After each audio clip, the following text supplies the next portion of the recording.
All right, ladies and gentlemen. Hold on. The friggin' cam screen is just chalked right now. I don't know why. The overlay's not working, so I'm just trying to fix that right now. But got a new kind of stream today, a new thing going on. Basically, here's the rundown. Today is what I'm going to call a hangout stream. Okay? We got a lot of stuff going on, a lot of stuff planned. We're just going to hang out. We're going to do some tier lists today. We're going to do some discussions. We're going to see what's going on with you guys, see if y'all got any fun stories for me. I know I got a few stories. I just had my Thanksgiving weekend. And we're back, ready to go. And we're going to do some reaction stuff. I'm also going to talk a bit about some things that some people have been asking me off stream. Going to kind of give some insight and break down some stuff. And we're going to talk about video game awards too, because that's coming up. The end of the year is it's getting there, you know. So we got to talk about all the games that came out the past year. Maybe I'll give my predictions too for the game of the year. Maybe. To end today, I do also want to do a new thing called a solo adventure, where basically it would be a combination of me playing solos in Warzone and me spectating solos. So basically, it's kind of a combination of the both. You'll see how that all works later on. But we do have a lot going on today. Now, what I'm going to do right now real quick is fix this goddamn cam screen so this works. Hold on a sec, chat.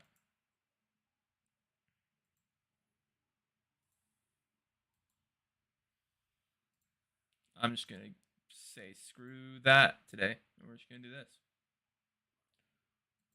We are going to do this. Fit to screen.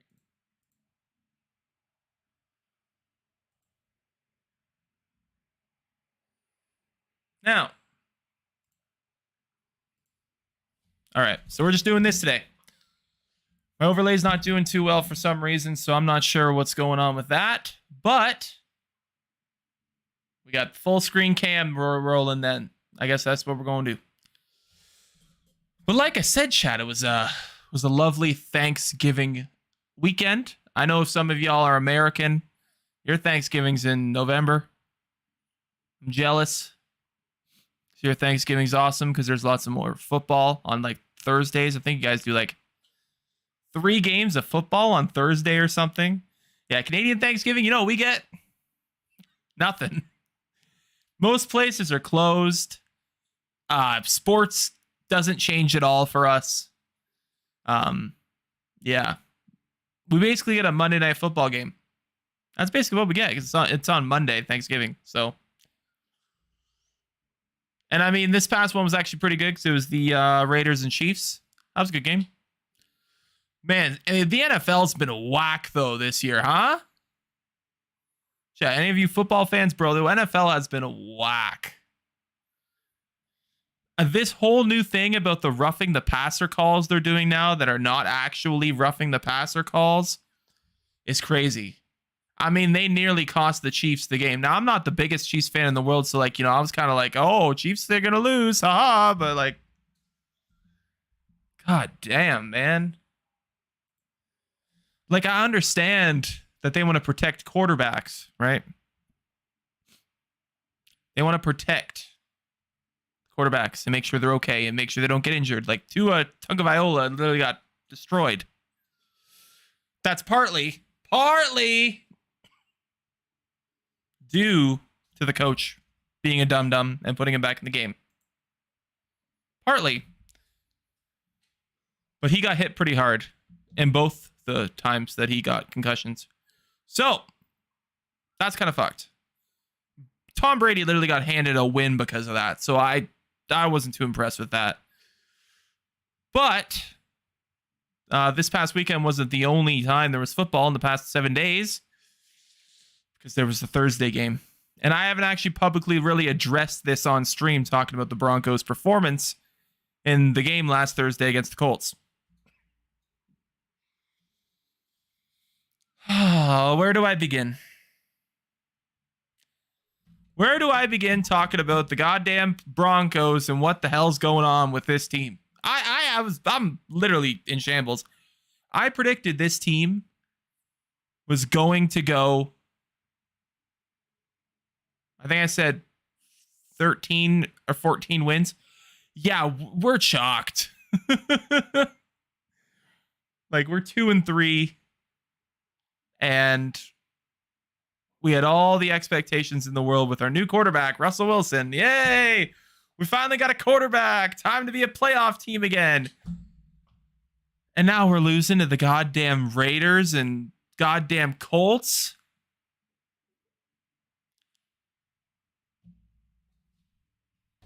And the Seahawks.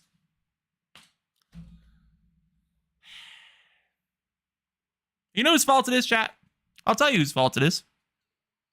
It's the goddamn new head coach. I don't want to hear anybody sitting there going, listen, pal. The Broncos' problem is Russell Wilson. It's not. I will not sit there and listen and agree with you, because you're wrong. Russell Wilson's not the problem. Has Russell Wilson not played as well as he should or could? Yes. But is that entirely his fault? No. Russell Wilson's in a really shitty spot right now because he is getting ass plays called for him by his head coach, who also acts as the offensive coordinator. And I'm going to tell you right now, the problems with Nathaniel Hackett, the head coach, well, they stem, can't even speak right now because I'm so mad. They go a lot farther than just the play calling, because this man, right? Let's break this down. 2 minutes remaining, chat. Broncos have the ball. If they kick a field goal, they're up by 6. So you'd think, okay, let's run the ball, run the clock down, kick the field goal, then the Colts have to score a touchdown to win the game, right? Colts haven't scored a touchdown all game. I like those odds, right? No, Nathaniel Hackett goes, you know what'd be a great idea? I'm going to pass it. And what happens? The goddamn interception. And then the Colts go down the field and they kick the field goal and they send it to overtime. Then we're in overtime. And the Colts win the toss. They get the ball first. Hold them to a field goal. Great. Would it be nice to hold them to no points at all? Absolutely. But you know what? At least they didn't score a touchdown, because then they would have just won. Now, Nathaniel Hackett comes in here like, you don't think I can make the same bad mistake twice, do you?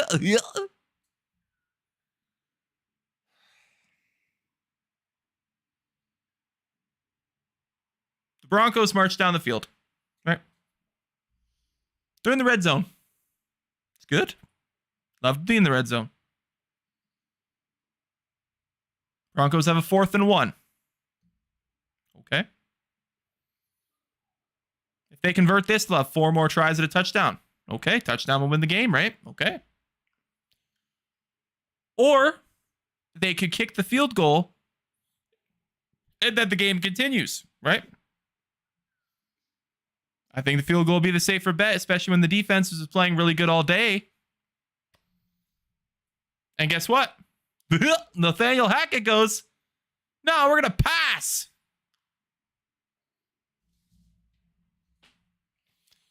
Where the fuck is there anybody in this world that would sit there 1 yard away from a first down and go, I'm going to pass? They learned nothing from the last time Russell Wilson did that in the Super Bowl. Like,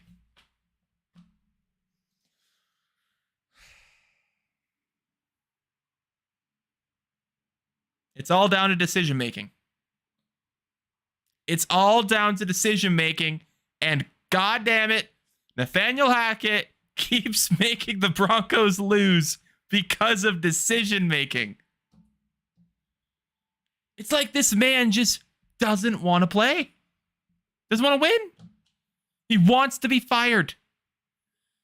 It legitimately comes across like he is trying to get fired. And I don't get it.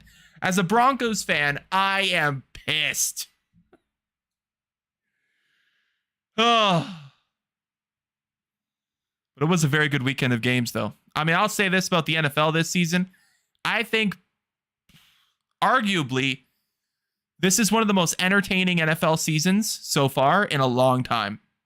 I mean, you got at least 6 or 7 games that are one-score games right down to the last second every weekend. I mean, they got this thing on NFL Red Zone. If y'all don't know what Red Zone is, it's basically like an NFL streaming channel where they flip between all the games and you never see any commercials. They got this thing called the witching hour, which is like kind of the ending of the game when kind of like people can choke and get, lose the game if they had a lead or something like that. Every time they say, oh, it's the witching hour, someone scores a touchdown and the lead changes or comeback happens. It's like it's planned, but obviously it's not, right? Because it's sports. But like, it's crazy. Every single game, you never know what the hell's going to happen. Teams have come back from like 21-point deficits in the fourth quarter this season. Every week. It's crazy. I mean, that Brady game where I was talking about the roughing the passer call, it was 21-0 in the fourth quarter, and the Falcons scored 14 points, and then they're about to stop the Bucs and get the ball back for a game-winning touchdown. Of course, the roughing the passer call had the refs hand Brady a win to save them, but we've already discussed that. But yeah, football, better than it's ever been in a long time. I wouldn't say best ever because there are some good times back when we had like crazy legendary quarterbacks in the league and stuff like that. But this season has been top notch, bro. Top notch. Very good. And kind of holding on the topic of sports here. NFL is ongoing, but the NHL has just started. Good old hockey. Now, I know most of y'all are American that watch this stream, but I don't know if y'all are into hockey, but I'm a Leafs fan. I know you're probably going to say, the fucking Maple Leafs. The fans always think the goddamn team's going to win the Stanley Cup. We're optimistic, all right? We're optimistic. Do I think they're going to win the cup? No. Probably not. Do I hope they win the cup? Sure. Who do I think's going to win the cup? Funny you asked, because ladies and gentlemen, we are going to do a tier list breaking down the rankings of what I think will happen this season in the NHL. Let me just get us on over to the screen here so we can get this started. And ladies and gentlemen, I want to hear your opinion as well. So here's what we're going to do. Let me know who your S tier teams are in the comments. This is going to be a video chat. This is live, but this is going to be a video. Now, let's make sure this works. Switching on over. All right, here we go. Here we are, ladies and gentlemen. We got all of our NHL, I was going to say NFL teams. We got our NHL teams. Now, lots have changed in the NHL. Lots of players are gone. Lots of players are in different areas. I mean, you want to talk about a player in a new place. I mean, we're starting off first teams, the Ottawa Senators, right? They got Claude Giroux. That's some veteran leadership right there for a young team. And they are a very young team, but they're getting better. Every year they get better, a little bit better. I mean, eventually they're going to be a powerhouse, right? So where do I put them now? Where do I put them at this point in their rise to being a powerhouse eventually, right? Now, Giroux doesn't add as much as he would have 3 years ago. Or even like 5 years ago. But it doesn't mean he won't have an impact on the team. And we got to remember they are playing in a tough division. So I'm going to put them C tier. And the only reason I say that is because they're in a tough division. They're going to do better, but it's going to be tough for them to do really well. Now, the Tampa Bay Lightning, I hate this damn team. I hate everything about them. I hate all their players. I hate that they're good, but they got to go there. They have to.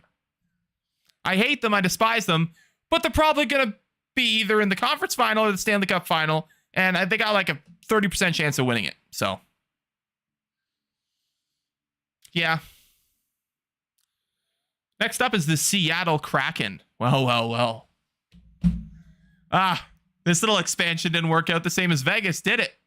I mean, they are down here, and they should be, because that's kind of how expansion teams should work, right? At least that's how I think expansion teams should work. I mean, geez. The Vegas Golden Knights literally went... Was it the final, or was... I can't remember if it was the conference final or the Stanley Cup final, but I know they went really far, and that's crazy. And expansion teams should not do that. But it did make for a really good story. But Seattle Kraken, not that team. D, bottom of the league. Going to be probably in the running for a top 3 pick. Now, Toronto Maple Leafs. Still as good of a team as they were last year. And might I remind you, we are talking about regular season here. We're not talking about playoffs. We're talking about the regular season. And in the regular season, Leafs are good.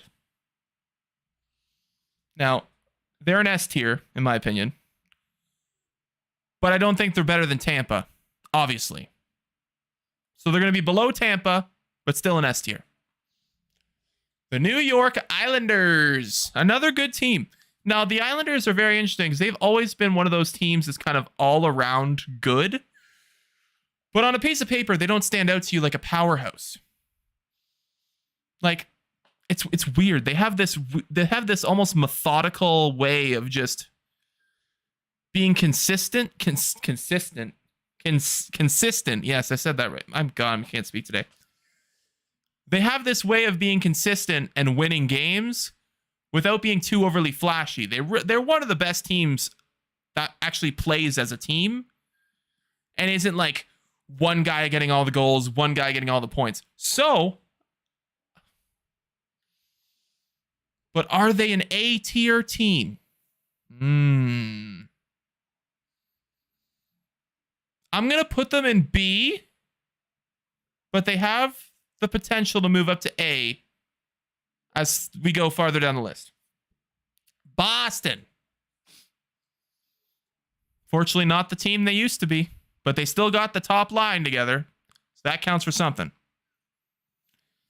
Now, I remember Bergeron was thinking about retiring, so I don't know where his head is entirely with playing. I don't know if he's going to be as locked in and as focused. He might be mentally checked out. If he's already thinking about retirement, he might be just staying for the cash, but he's probably still going to have a pretty good performance because he's Bergeron. He literally is one of the best defensive forwards in NHL history. Pasternak's going to light it up. That's literally a given. Taylor Hall. That's who else I'm thinking of as well. Taylor Hall going to light it up. I mean, I believe last year was his first year with the Boston Bruins, and actually, yeah, he might have actually gotten taken on the year before that, but nonetheless, I think he's had enough time with the team now that he's meshed with some players, and he's really going to show up and show out. But Boston Bruins defense aren't as good as it used to be. So I am going to put them on B tier below the Islanders.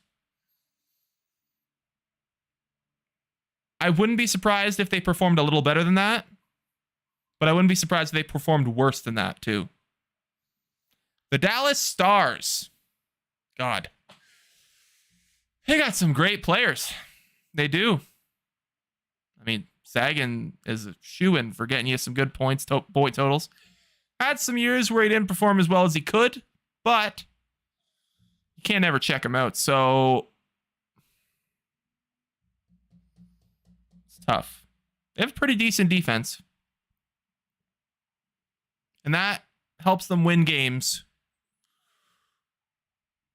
And their division, I almost want to say their division isn't as crazy as it used to be. I mean, looking at the teams that are in their division, it's kind of like, I mean, obviously there is powerhouse teams. But overall, I don't know. I'm going to put Dallas as... I'm going to put Dallas there. Pittsburgh, I mean, they still got the stars together. Malkin and Crosby. I mean, Malkin was supposed to be moved, but then he didn't move. Still got Letang. They've kept the core together very well when I actually personally didn't think the core would stay together this long. And they do have some young guys too, and they still have Gensel. Gensel is great. So I'm going to put them in A tier. I think they're going to do really well. All right, the Edmonton Oilers. Rob, how's it going? We're talking about your Oilers now, baby. All right. They literally have the best player in the league. Best hockey player in the world, Connor McDavid. And they got Big Daddy Dre. And those two together are pretty much going to win you over half your games. Just by the fact they score so goddamn much. Like, whether they make people score or they score themselves. So, that alone makes them an A tier team. Goaltender situation is not as good as it could be. They've been trying. But that tends to be the problem. Defense is a little more experienced. In some spots, it's young. So it's kind of a work in progress. But Nurse is obviously solid. So I do think they're an A tier. I do think they're an A tier team. And I would put them above Pittsburgh. I would.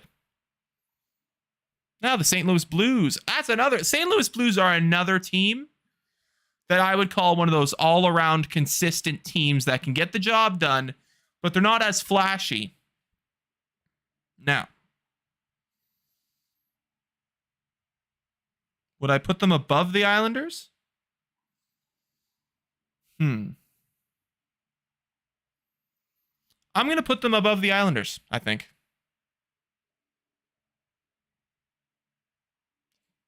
Yeah, I'm going to... It's tough because they're either here, in my opinion, or here. And the only person that's making me think otherwise is Barzell.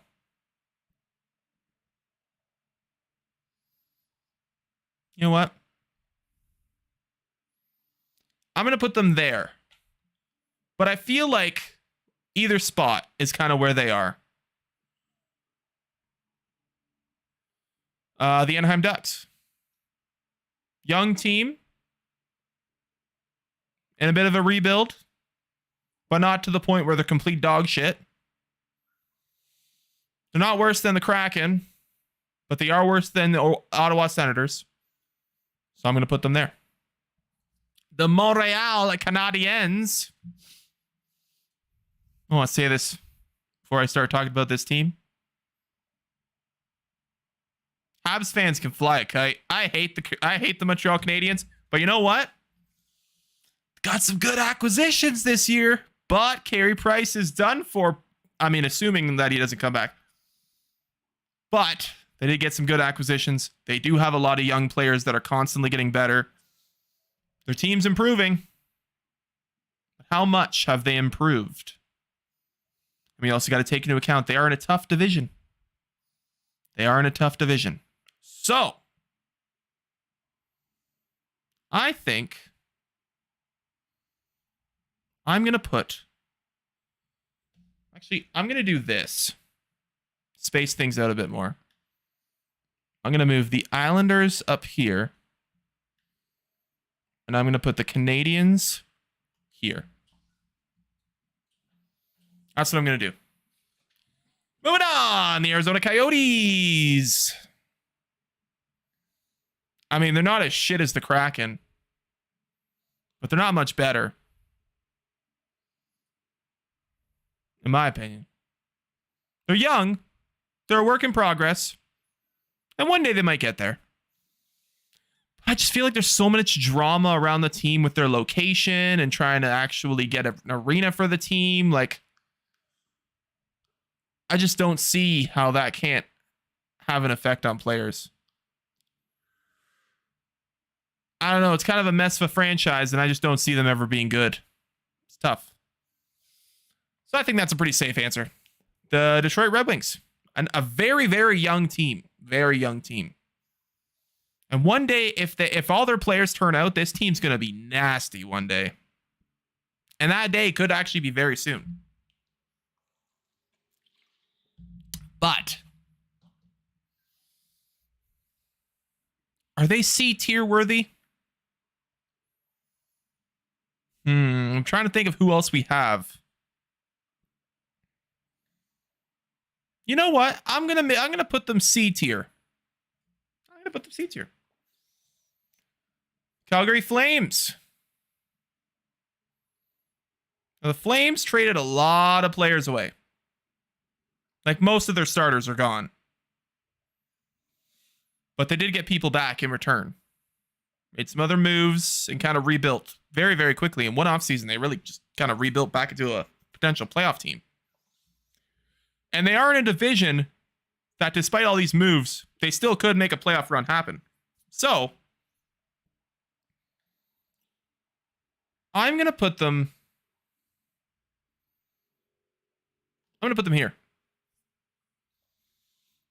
I think there's a lot that they could do, but with all the new players, I think it could be a disaster season. So I'm going to put them around the middle. Now, the Minnesota Wild. Wild are a quiet team, but a good team. Like, I feel like the Wild are always one of those teams that can do really good, and people just don't notice. It's weird. I guess it's not one of the really overly covered franchises and popular franchises. So I guess they can slide under the radar sometimes. But where am I going to put them on this list? You know what? I feel like I'm going to have too many teams at B, so I need to spread them out a bit. So I'm going to move Calgary up to A, behind the Islanders. And I'm going to put Minnesota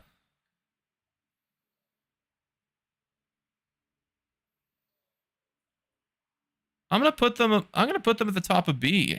Yeah. And I think I'll move Dallas down. I mean, Colorado Avalanche, reigning Stanley Cup champions, better than Toronto. They're up there with Tampa. There's not much more I could say about that. That's literally just the perfect placement for them, in my opinion. Zane, TwitchCon thoughts? I will get to that after I'm done the tier list. Just give me a moment. We're almost done. The Vegas Golden Knights. God, they had a great story the first year, but since then they've been kind of meh. They are still a skilled team, but I don't think they're going to do much. Now, they are in a bad division, so they can still make something happen. But I'm going to put them here. This is where I'm going to put them.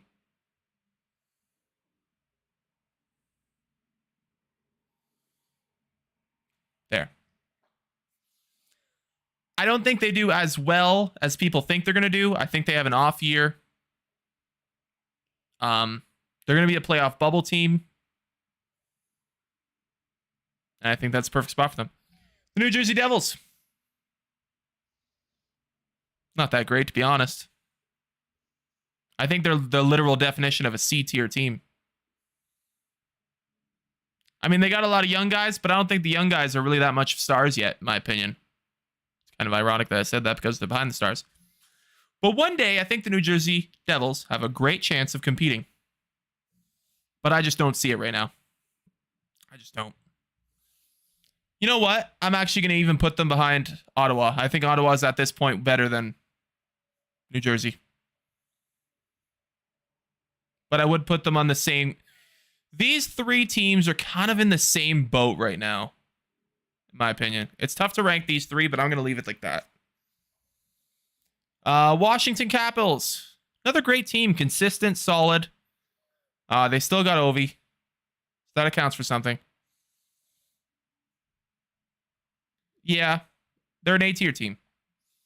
They've consistently stayed an A-tier team for a long time, and I don't think that runs over yet. All right, the Carolina Hurricanes, a solid young team that is overachieving, and I think they're going to continue overachieving because I think they're that good. I would argue that they are an S-tier team. Behind the Leafs, I think the Leafs are better, but that team dominated their division last year. Apart from Florida, that really gave them some good games. They were a force. The Hurricanes were a force. You know, that's kind of ironic, me saying the Hurricanes are a force, what's going on right now. But we're going to move on. We're going to move on. San Jose Sharks. Ass. That's all I'm going to say about that. Ass. They got Carlson and it means nothing. They spent way too much money on him and it ruined their franchise for the next 10 years. Moving on. Buffalo Sabres.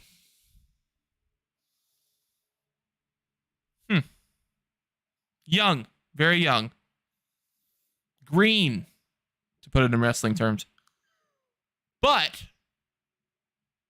could make something happen because some of these young guys are a lot more, I would say, experienced than they used to be. Now, would I put them? You know what? I'm going to put them here. And I'm going to move Detroit down. Nashville Predators. Nashville Predators. Okay. Interesting. Another one of those teams that really kind of consistently gets the job done without being too overly flashy. Good defensive core. Good goaltending. It's kind of always been their kind of thing. Where would I rank them on this list? This is a tough one. We have a couple coming up that are tough to rank. And I feel like they could easily do really well or really trash. So what I'm going to do is I'm going to put them... I'm going to put them behind Boston. Yeah, I'm going to put them behind Boston. Middle of the pack. Kind of unsure. But I think they could. I think they have a consistent way of winning games that stops them from ever being terrible, I guess we'll say. Columbus Blue Jackets. Now this is interesting because Columbus got Gaudreau, and they were already a pretty good overall team. This might be a hot take, but I'm putting Columbus here. I think Columbus could shock the NHL this year and be at least a top 10 team, maybe top 5. But I'm not ready to bank on a top 5. I'm just going to put them there and we're going to leave it. But it could happen. Now the Chicago Blackhawks, I think the Chicago Blackhawks by the end of this season will have cleaned house. Taves will be gone. Kane will be gone. They're going full rebuild mode. They got some young guys. They've already kind of started the rebuild, but they're going to go full rebirth. Yeah, they're going to go full rebirth mode, guys. They're heading to fucking headquarters. No, they're going to go full rebuild. So, they are probably still going to do better than Detroit, though. Florida Panthers. Solid team. Really good. Kind of similar to last season. They got Tkachuk now instead of Huberdeau. I'm putting them behind Carolina, but I think they're S tier. I really do. I think this team's going to show up and show out again, and they're going to be top 7 at least. Vancouver Canucks. Vancouver Canucks. Okay. Mediocre. But in the division they are in, they could overachieve a bit. And it's kind of hard to say with the Canucks because they could really come out of nowhere and kind of shock people. But I do think they're a C tier team. They do have more talent, in my opinion, that is currently developed than Buffalo, so I will put them there. But I do think they're not going to have too good of a season. This list is getting pretty jumbled, so I'm going to move the Anaheim Ducks down. And I'm actually going to move the Preds down too, because the New York Rangers are up. And the Rangers are a solid team. The Rangers are a solid team. They got a lot of young people that are constantly getting better every day, and they're becoming another real good run that's going to go for like 5-10 years, I think, where they're going to be consistently good. So you know what? They're a B tier team, and one day they're going to be an S team. I'm telling you right now, it's going to happen. Now, Philadelphia Flyers. Did someone ask for a bit of a slight rebuild? Because that's what they're doing, in my opinion. They got rid of Giroux. They got rid of a lot of the old guys. And they got a lot of young guys. But I think it's a slight rebuild. It's kind of like what Chicago used to do back in the day, where they would get rid of the depth older gentlemen and then bring in some new younger gentlemen and kind of build up the team again. 2 to 3 year project, in my opinion, before they can start competing again. So I am going to put them behind Boston. LA. Here's another team that I think could really, really shock some people because of the division they're in. But I don't think LA is at the point where they're an A team yet. So I'm going to put LA behind New York. Winnipeg Jets. An interesting team. Let me just move Philly down, actually. In New Jersey, to kind of space out the list here. I think Winnipeg's a C tier team. And that's just based off the fact that they've done worse and worse since they were at a high point. And I think that's because the division around them has improved. And they just haven't gotten that much better. They've kind of just stayed the same. Now, not to say the team's bad, but I don't know. I think they'll get more wins than the Canucks, but I don't think they'll get more wins than everyone else in that division. So I want to put them in front of the Flyers.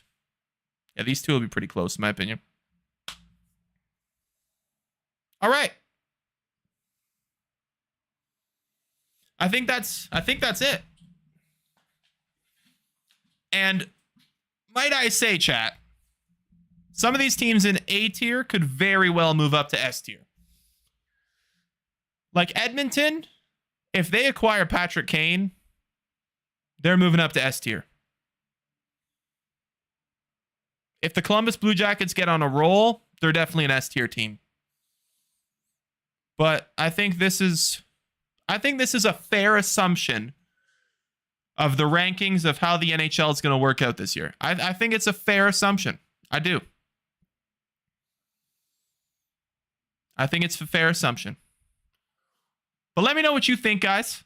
If y'all are like, if I got any fans of the Kraken in the chat, they're going to be pissed. Bottom of the league. Pit of hell to you all. I mean, at least it's Seattle, so you know you got the what do they call it? The seventh man on the ice or something? Oh my god, I hate that. But anyways, that's my tier list for the NHL rankings for this upcoming season. I guess it's already started. It's this season. Let me know what you guys think. Let me know if I got something completely wrong. I'm going to be asking my buddy, who's a hockey journalist, Rob, what he thinks about this in a later video, so make sure to check that out when it comes. But yeah, I do think Tampa's going to dominate again, but all these S-tier teams are going to be up for the running for the Stanley Cup. All right. Moving on.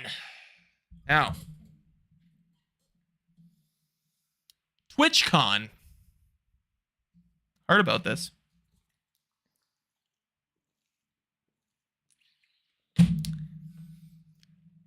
I heard some chick who was a porn star broke her back in a foam pit. Heard about that. And I heard she broke it in 2 different places, and TwitchCon ain't even helping her, or like Twitch at all. They're not even helping her with it, because apparently to go to TwitchCon, they signed waivers that if they got hurt at any of the presentations or whatever, at anything involving TwitchCon, they're not liable. And she's not the only one that actually got hurt in the foam pit. I heard like multiple people were getting injured in this foam pit. Like it was a pit of goddamn injuries. And I mean, I'm just looking at it thinking like, why a foam pit? You know? I mean, can we not just go back to the days when there was a ball pit? I think that's much safer and better than a foam pit. But they were like, nah, screw it. We got the foam pit. All right. But yeah, all those injuries are crazy, man. And I heard a lot about some people who are having some crazy, like, horrible turnouts for their, like, what do they call it? Like a meet and greet kind of thing. Man, I saw there was like a organization that had a meet and greet, and they literally had no one show up. Like, no one. It was crazy. It looked sad. Like, it almost looked like some of the people were ready to cry because they had all these millions of followers on social media. But nobody gave a damn about coming to see them. Nobody came to see them at all. Man, I think it's tough because, like, the idea of TwitchCon is a good one. It's great. Big convention, game companies can show up and do little stands and show off their games and stuff. You got all these streamers, they could show off their stuff to their fans, meet and greets and all that kind of stuff. You can like have panels. Like it's a really cool idea in theory. And it's great for the really big streamers. Like someone like Ninja, someone like Cloaksy, someone like XQC, who can line up hundreds of thousands of people to stand there and wait for a minute, with not even a minute, 30 seconds with them. Take a picture. Hi, how's it going? Sign something for them and on your way. I mean, that's a great idea for fans of those big streamers. But like, to be someone who's on that lower level and to think that you can set up this meet and greet and that people are going to come and then they don't, it's kind of demoralizing. So it's tough. But the idea of TwitchCon is cool.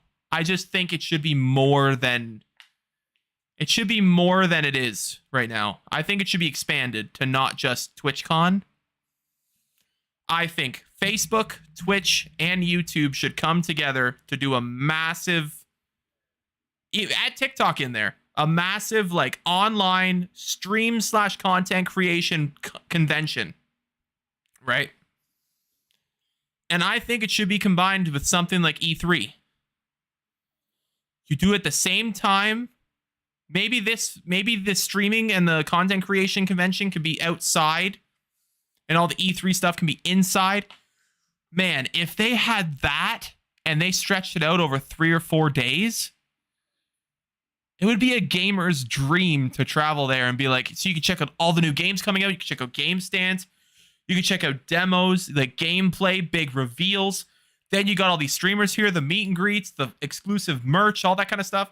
If they combined that stuff, man, it'd be crazy. Like, it would be the event of the year for gamers to go to and enjoy themselves. I mean, screw it. They could put some concerts on too. Why not? Why not end the day after all the festivities with a concert? Set up a stage. You could have local bands going all day, kind of having some background music, but giving them a chance to kind of play in front of an audience. Man, if they combined it all, would be a huge deal. And the outreach of potential people that would come to that would be crazy too. So the advertising, they can make so much money off of it, the food trucks and all that kind of stuff. It'd be crazy, man. It'd be so much better than it is right now. Because to my knowledge, YouTube doesn't even have something like this. And YouTube gaming is like increasing a lot this year. Like they've really, really stepped it up. And obviously Facebook gaming is doing their thing too. But Twitch is on the downfall. And I think having them have that like kind of like a reach out to these other platforms, I think would really help Twitch's PR right now and really help them kind of be seen more as a better company rather than trash, which is pretty much the general consensus what Twitch is right now. And I don't think that's entirely their fault because there is a lot of drama that's bringing Twitch down, and how Twitch has reacted to the drama is also part of the problem. But yeah, it is kind of a mess right now, isn't it? Happy to be over here on YouTube, but hope something in the future can be done to kind of grow TwitchCon into something more than TwitchCon, into something better. Because I think it's got insane amounts of potential. It's just a matter of these companies being willing to work together. So, will that happen? Probably not. Would it be great if it happened? Hell yeah. I think it would. All right. Now moving on. Oh, brother, I have had some fun in the last few weeks, chat. I'll tell you what. Actually, not even the last few weeks. It's literally been 7 days. Overwatch 2. I cannot stress enough how much of a W Overwatch 2 has been. Like, legitimately one of my favorite launches of the past year. I don't know what it is about the game. Maybe it's that it's so different from everything else I've been playing, but it is so much fun. It's taken the multiplayer gaming aspect and just made it feel new again to me, in my opinion. I mean, some of y'all might not, feel the same way, but I love Overwatch 2, man. And because of how much I've been loving Overwatch 2, I thought it'd be fun to kind of check out some of Overwatch's past in some highlights from the best way to watch Overwatch, which is Overwatch competitive. So I've been told. I've never actually watched an Overwatch competitive event. But man, it seemed kind of lit, so I might have to really check it out one day. But I thought it'd be really fun to kind of react to a highlights reel of like competitive Overwatch plays. Oh, hey, you're back. How's it going, Hades? But yeah, chat, like Overwatch 2's been crazy. And I've never really been huge into like the competitive scene. So I wanted to react to some of the old, like the top Overwatch plays from back in the day. Because as someone who's new to the game, I don't know how crazy this multiplayer kind of engine can be taken and how crazy plays can be made. So we're going to check it out. Just switch it over here. I will, I was in the stream earlier. Yeah, I was fixing the,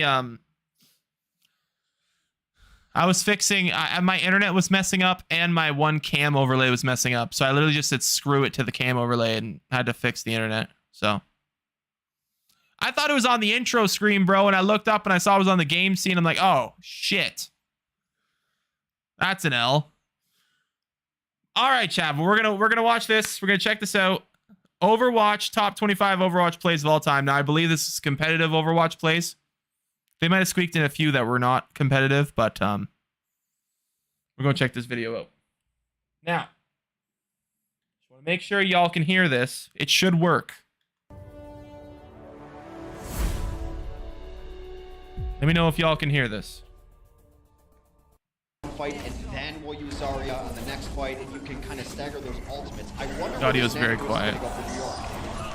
Oh, no way! Unbelievable! He gets knocked out of the path. This looks very similar to what we have now. It hasn't changed that much. I think the audio is just low chat, but Far again, and we're gonna see how long he wants to live this life because he's going to have to try to deal with Pine. That movement though. Oh my God! That time he can't, as he gets disconnected from his mercy. Oh my! Finds himself in Pine's. There's so much more recoil on that move now. They continue to get. He's so aggro. Oh my God, bro! He guys have missed a shot. And that's another 3-kill life for Pine.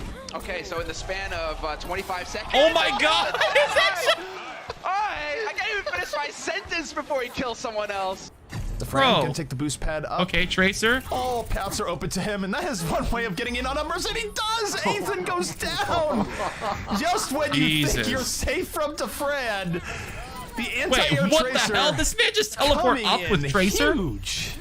Oh, that's so man, silly and as so beautiful at the same time. Oh my God! As someone who's new to Overwatch, this is He crazy. can just sit around the corner from his main tank and just kind of peek over just a little bit. We can get this through Jonak's perspective. That's it. That's it. Just sitting at the back doing a Macarena. Oh my God, he's literally like so taking the point. Can they do it? Ooh, they can. They flip it. Get the control percent rolling early. Jonak does go down. Man, a lot of McCree plays. Hey, a lot of good competitive highlights come from McCree. Looking for a bit more. Oh my God, bro! How are you that accurate? That's crazy. I guess that's why the competitive players.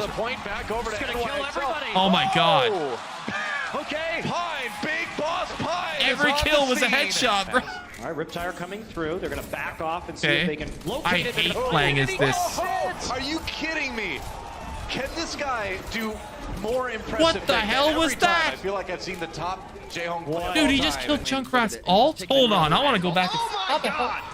Is that like a grenade or something? Here comes Pine. No, not this this one. Handedly change the point next back one. over to He's gonna kill everybody. Oh! But dude, Junkrat was using his ult, and this man just like one ball. Pass. All right, Riptire coming through. They're gonna back off and see if they can locate it. They're gonna find it, and he gets it. Are you Oh kidding my me? God, he sniped him, and then oh my God. Every time I feel like I've seen the top Jaehong play of all time. And look at it. He's just taking another angle. Oh my God! Oh, there we go, Saya.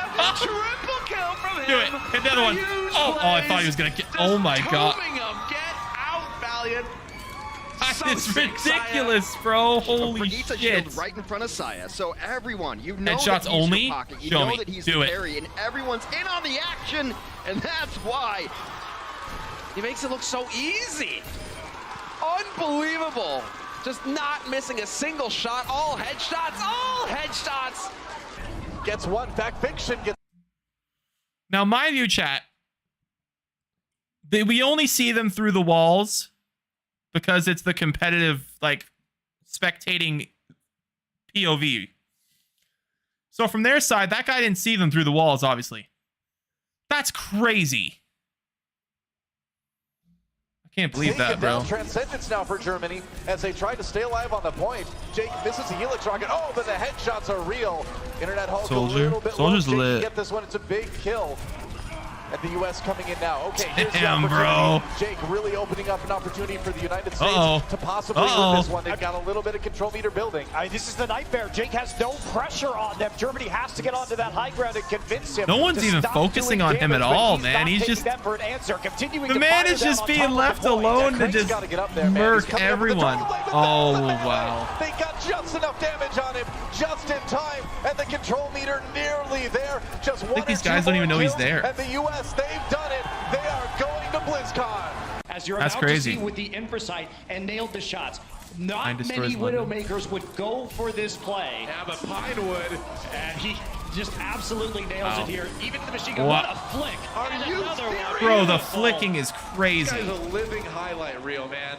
So this is a push for Envision where you are just trying to get ultimates out of the side of Immortal. Highlight as a support. They don't have anything to work with. Agilities, Dragon Blade, he's waiting for him to come in through the door. Oh my God! Green Earth was that? They were all stacked in the server room. The hell was that? What? What? What? Alright, I need a replay. Hold on. Yeah. I was just gonna say, what the hell was that? They were all stacked in the server room. They really don't have anything to work with. Agilities, Dragon Blade. He's waiting for him to come in through the door. Oh my god, bro. Oh my god, the Genji sliced them all. What? That is crazy. Back into the back, which means the barrage can come through from Flower. You know, specific you have to be with the situation to get a play like that. That's crazy. Now going to be expiring. The second take nearly going to be there. Jonak, oh man, this takes him down right up in the face of a Bastion. Finds a triple kill as Gino and Arc also fall. Let's go ahead and make it forward. Man just took down a tank, bro. Let's go ahead and say it. Sansom's going to be dumping the bomb. Trying to make oh my god, is he going to kill them all? Gets him in the face, and NYXL just take the point on the back of Jonak. Or the primal range. They will be Paladins is better? Operating on the low ground, trying to keep that I've never actually tried Paladins. Goes forward, trying to get Should try it. Is it kind of similar? Looking for Bex, gets Sleepy Bear gets rid of that baby diva right off the bat, and now the overtime ticking through. But you can tell Soldier 76 a big favorite. Finds one kill. Finds another like, one. oh my god. Oh my god, this Genji's going up. They complete this. A payload starts rolling in the test. Now coming through, but it's really just J-Hung. The nano boost onto Toby to try to keep him alive. He hasn't died yet. Oh my god, this Genji is killing everyone, bro. The respawns coming through from Conbox Spirit. Maybe they can arrive. Stop flipping the POV. Show me the Genji. Still sticking forward. Self-destruct thrown out. They're sitting inside the bubble. Keep themselves safe. No kills down there for Zumba, but Miro, maybe he can open something up with this primal rage. Hey, this is an overtime too, eh? Wow. So sick to see that. This is a point early on in point B here on Hollywood where you do get stopped sometimes, and Atlanta with the opportunity to just break right through it and skip this whole first fight phase in point B. It's so weird seeing gameplay from the old Overwatch because they used to have 2 tanks allowed, but now it's only 1. Oh my. Oh my, what a play, what a grab. Tosses in the grab, they're gonna make it work. And Cruz taken oh out by the my god, the grab grenade sucked them all in. That's crazy. Ben Best in quite a bit of trouble. We must flee. Die in the point, that's how it works. And well, I learned something new there, Monte Cristo. That was incredible. So what a play from the Atlanta Reign. The king of Earth Shatters in this tournament. All right, what's gonna happen here? If he wants to send his team a lot of international finals, competitive scenes, huh? Down in this push. Sure, we've had like 3 different languages. Oh, a 5-man Earth Shatter though. They're gonna give. Oh my god, he stunned everyone. Eye of the Kaiser. Can they get it the rest of the way though? It's got a long way to go. It's a team fight. It's a team wipe. Yeah, they got everyone. Can they get it? Kaiser might have had one of the biggest plays in the tournament. Wow. Tracer's there though. It's not over just yet. It's so close. There's the sound barrier. They use it to try to win this next fight. That's crazy. If you use like the overpowered ability so specifically, you can literally wipe an entire team. And Crazy. Runaway so close to going from promotion matches to the grand finals. There's the Graviton Surge. They're winning it again. Sabioldi, the only one there on the point. They got nothing. And Kaiser there. with This another team is just shatter. That should set dominant. It up. They can't right stop now? it. I don't know. The payload moving. Oh, they can't quite get it there again. It's so close, just 0.8 meters away. Haxall still. No way they choke this, right? There's no shot? Okay, I was going to say. Runaway goes to the finals. Play here because you don't have like. Imagine they choke that. Holy shit, bro. But it looks like the Boston Uprising are too busy trying to take the point. That's the Widow Duel 1. Again, Philadelphia Fusion always going to come out on top. Striker though lands a big triple on the barrage there. The Graviton helping. Oh my god. Both supports are caught together. That's what they needed, but Carpe strikes in again. Striking down. Pelex also being removed. Carpe, what are you doing? Literally a living precision airstrike. That is crazy. Inquo follows it up. How have they redone this? Wow. Is this the secret weapon? Kills everyone. As Tracer? Oh my god. No way. Carpe wasn't far behind. Prophet with 3. He's killed 4 players now on his own. And the Spitfire are coming through with this one. Prophet finds 5 kills on this. Oh my god, I'd be so mad playing against someone that good as Tracer. But there's a primal rage for Miro. You got to get away from that monkey. Wow, 2 mid-air hits, 3 mid-air hits. See ya. Oh, he's back. You got that cooldown, man. Wow. I will never question a decision made by Miro on That Winston. was so sick. Avoid the dead eye for the moment. bump back a bit, not finding anyone, and now the Dragon Blade Oh, go off, Genji. Sleep dart onto Hawksoul. Oh my god, he put him to sleep at the perfect moment. Will do nothing. Meanwhile, who are you? Decides to take it to Runaway and gets a couple kills himself. Kaiser. Wow. The king of I'd be Earthshatters so coming mad. back I've from had that one happen to me, himself. bro. This time the king is You pop your ult and the guy just puts you to sleep and it's Gonna then you win just the can't use. That's Kaiser crazy. should not have used the shatter there. Is it gonna happen again? No shot it happens again. Sleep dart. Look out for the trap that was previously Yeah, I was gonna put say, down imagine. by Shaolin, but looks like he's going to avoid it thus far. And now we can Six hear without the Zenyatta blade? charging up a shot, doesn't want to try and What, risk just that going up against Oyo. And Rusher already on the point getting percentage. Oh, Venomine already dead. Shadowburn's in the back line, misses the dash, but he doesn't miss the Oh my God. shurikens. 18 going low as well. Oh my Shadowburn God. dashes in, reset after reset. It's going to kill Shaolin. Oh Triple my kill God. on the Vanilla Genji play. Make that a quad kill. 5-6 kills for Shadowburn. For the Valiant. This man just spammed everything, bro. Gladiators. Another hack trying to come through from hydration onto agility. So you know how devastating the hack is now. This Fisher's like, There's a mid-air fight going on right now. He's got another jump. It's like a scene out of a Marvel movie. God damn. Winston looks unreal when you get a handle for him. Reaper generally doing a little bit better in this third part. And wow, Graviton Surgeon Zuma goes in. Big aggressive move by South Korea. Will it pay off though? Looks like it is so far. Kills coming in. There's the Dragon Blade, the nano boost on Arhan, and they absolutely wreck USA. South Korea will push, man. Just when these guys look out, they do something like that. Nobody expected Zuma to come from the top. Definitely going to be trying to get the early wall here to make sure this choke point is easily passed through by the members of the team. Doesn't even need it because there's Bro, no the Reinhardt movement is on the low ground. crazy. Here we go. We've seen the May before.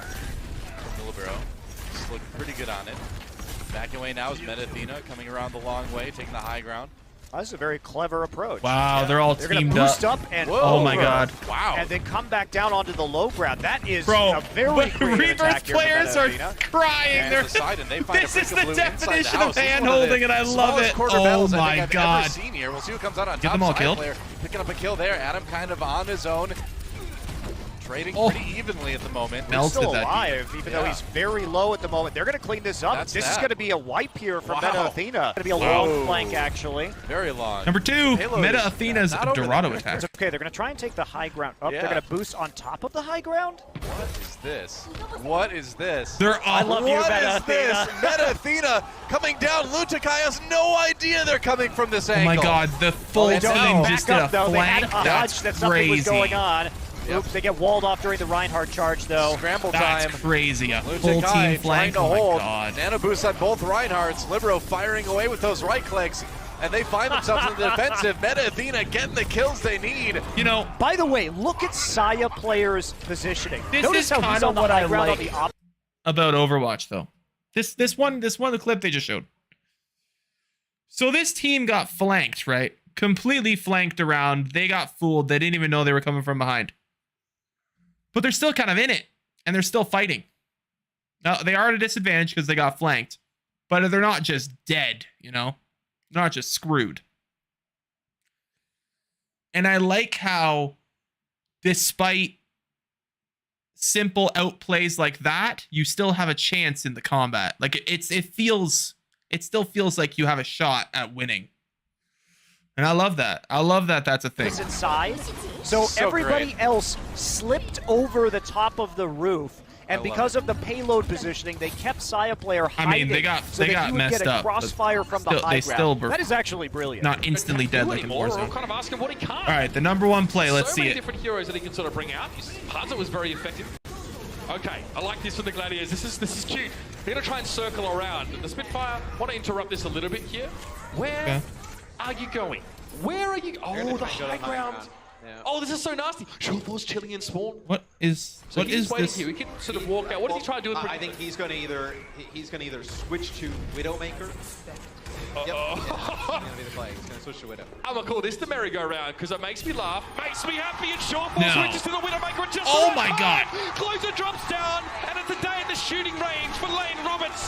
The Canadian superstar unloads on the Spitfire, and they get completely Wait, smashed. so he got his entire team to go a different way when he waited and spawned, so then he could come up from a different angle and shoot them all? That's 5 Big head. flank from the Gladiators, and they let let loose the Widow at just the right time. That is If 5 you want head. more great Overwatch League content, make sure to give us a thumbs up, hit that subscribe button, and that. Wow. I mean, I haven't played Paladin, so I'm going to have to check it out there, Hades, but Overwatch is lit. I love that it's so much more of a team game. So Paladins is apparently the free-to-play version of Overwatch. It's a hero and game mode-based PvP game. It's not limited on how many of a class you can have on a team. Pretty sure I've done 4 to 5 tanks. I kind of like the idea that it is limited on Overwatch. Like, I like the idea that you have a role and you play your role. No, I could see that being an issue when you're random queuing. But like, I don't know, man. I think if you have a team that's trying to win, the fact that everyone has a role to play and everyone kind of matters in the win, it's kind of lit. I like it. It's a breath of fresh air compared to like COD multiplayer where everyone doesn't give a damn about the objective and they just go for kills, you know? I don't know. I really enjoy it. I mean, personally, obviously, I never played Overwatch, so at this point, I'm like stepping into this grand phenomenon of a game that's so huge, and I've never played it. So it's crazy. It's crazy, but I'm enjoying it, man. After seeing that, I mean, that's some of those plays are 5 head. Like, that's some teamwork on some of those plays, man. That's some next level teamwork. That's the kind of teamwork that I would love to be able to like have a coordinated group and pull off stuff like that. So cool. So cool. All right, chat. Well, moving on from Overwatch, we've talked a lot about Overwatch the past little bit. I thought it would be fun to talk about something everyone loves. And you know what that is? Food. Everyone loves food. If you don't like food, I'm sorry. I don't know what the fuck you're doing. But specifically, let's talk about fast food. Because we are doing a fast food tier list. We got 4 categories. C, B, A, and S. S being godly, top tier. C being, I would never go there. And we're going to break it down. Now, this is mostly Canadian places, so you American folk, you know, you might not have some of these. But I don't know. I actually don't know which ones you have and which ones you don't have. But, starting with Arby's. Now, a lot of people don't like Arby's. But I think Arby's is kind of decent, but I don't think they're great. It's not that I would never order something from Arby's, but I wouldn't go there out of my way. So I think Arby's is the top of C tier. I'm going to go with that. Now, I got one down here that I can't even see, so I'm just going to move it up and see what it is. We're going to do this, get this one out of the way. Oh, New York fries. Okay, so they got fries. And poutines and hot dogs. Okay, it's below Arby's. C tier. Harvey's. Surprisingly, a fantastic poutine. Some solid burgers, too. I think it's B tier. I think it's decent.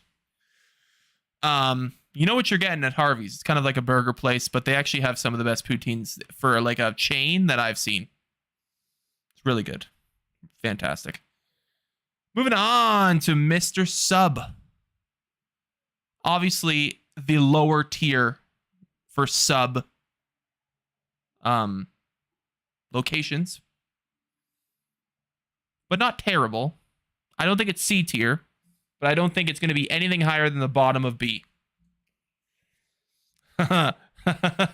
Five Guys burger and fries. Do I even have to say more than it is godly?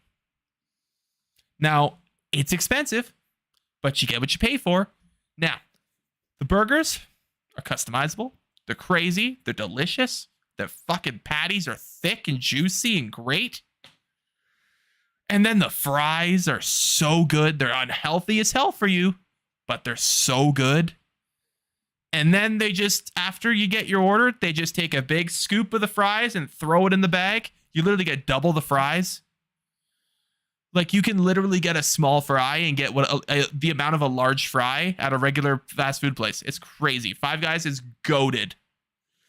I don't know if they do all that in the States. I know they are in the States. But here in Canada, Five Guys is fucking goated, bro. Top tier. Now, Dairy Queen. A little bit of a different kind of place. I personally have never actually had Dairy Queen's food, like the burgers and the chicken strips and the fries and all that kind of stuff.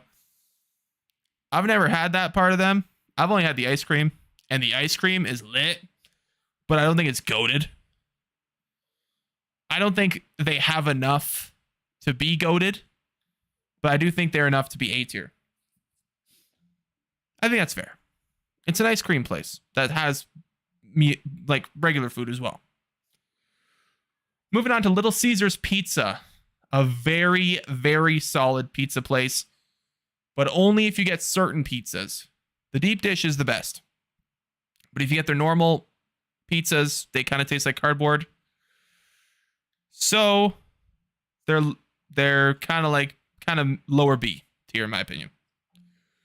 Wendy's, they have the Baconator, and they have bigger cup sizes and fry sizes than most places, so you get more for your money. Is the Baconator enough to put them over Five Guys? Yes. The Baconator is the best burger ever created. Don't at me. Taco Bell. Some items on the menu can be very, very delicious, but it kind of hurts later when it comes out the other side. So, am I going to give that B or A? You know what? They had a thing one time called the Quesarito. And personally, the Quesarito was one of my favorite fast food items of all time. So for that alone, it's A tier. A&W. Decent. Expensive, but decent.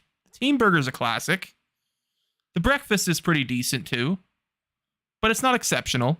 And it's not better than Harvey's, but I would say it's better than Little Caesars.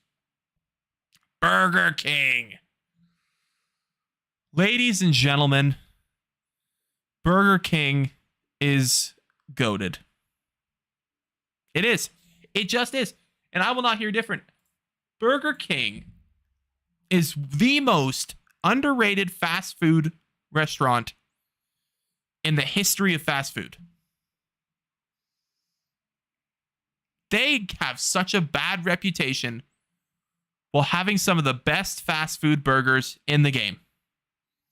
And for the value on the price, they got the 2 for $5, 2 for $7, 2 can dime for $9.99, that kind of thing. Like Whopper Wednesday, bro, this place is goated, and everyone needs to give it a second look and a second try. I'm putting it above Wendy's because they also have a burger called the Bacon King, which is just as good as the Baconator, if not more bacon and more burger itself. And the fries are very, very good. The Whopper is goated. This place is one of the best fast food places, and some people don't even give it a chance. It's crazy. Well, it blows my mind. Domino's Pizza. One of the better pizza places we have in Canada. I think there definitely has to be at least one pizza place in S tier because there's multiple pizza places on this list. And I do think Domino's has earned that right. So I will put Domino's in S tier. I don't think it's better than Five Guys, Wendy's, or Burger King. But as a pizza place, it's earned its spot at the top. I'll say that. Subway. Subway's good. Subway's expensive, but Subway is good. Great customization. Lots of options. Haha, they have the meat. So, I'm going to put it there. Actually, no, I'm going to put it above DQ. It's not S tier, but it's up there. It's really good. KFC. The KFC is an interesting place because they've also got very expensive, but I myself love some popcorn chicken. I mean, you throw some nice, fresh popcorn chicken from KFC in front of me, I'm going to destroy it. It's delicious. So, I'm going to put it ahead of Dairy Queen, but not ahead of Subway. Because I do think Subway has more selection. And KFC, but KFC is still very good. So it's up there. McDonald's, I mean, it's a classic. It's one of the best fast food chains of all time. It's got the Big Mac. I've kind of soured on McDonald's fries recently, though. Hot take. I don't know what it is, but the fact that they have the shoestring fries, which are the really small fries, I've grown to like the thicker fries more than the shoestring kind of really small fries. I don't know. It's just me. So that's kind of where I'm at with McDonald's. Burger King just, it's Burger King's the GOAT, man. I don't know what else to say about that. Pizza Hut, one of the worst pizza places I've ever ordered from. The pizza was awful. I had it once. I'll never have it again. It's literally C tier. It's bottom of C tier, actually. Pita Pit. Solid place. I do think there is a better option on this list if you want like a pita or like a burrito kind of deal. But solid. So I will put it above of A&W, but not above Harvey's because their pitas are not better than the poutine. But everything else above it is. Tim Hortons. I mean,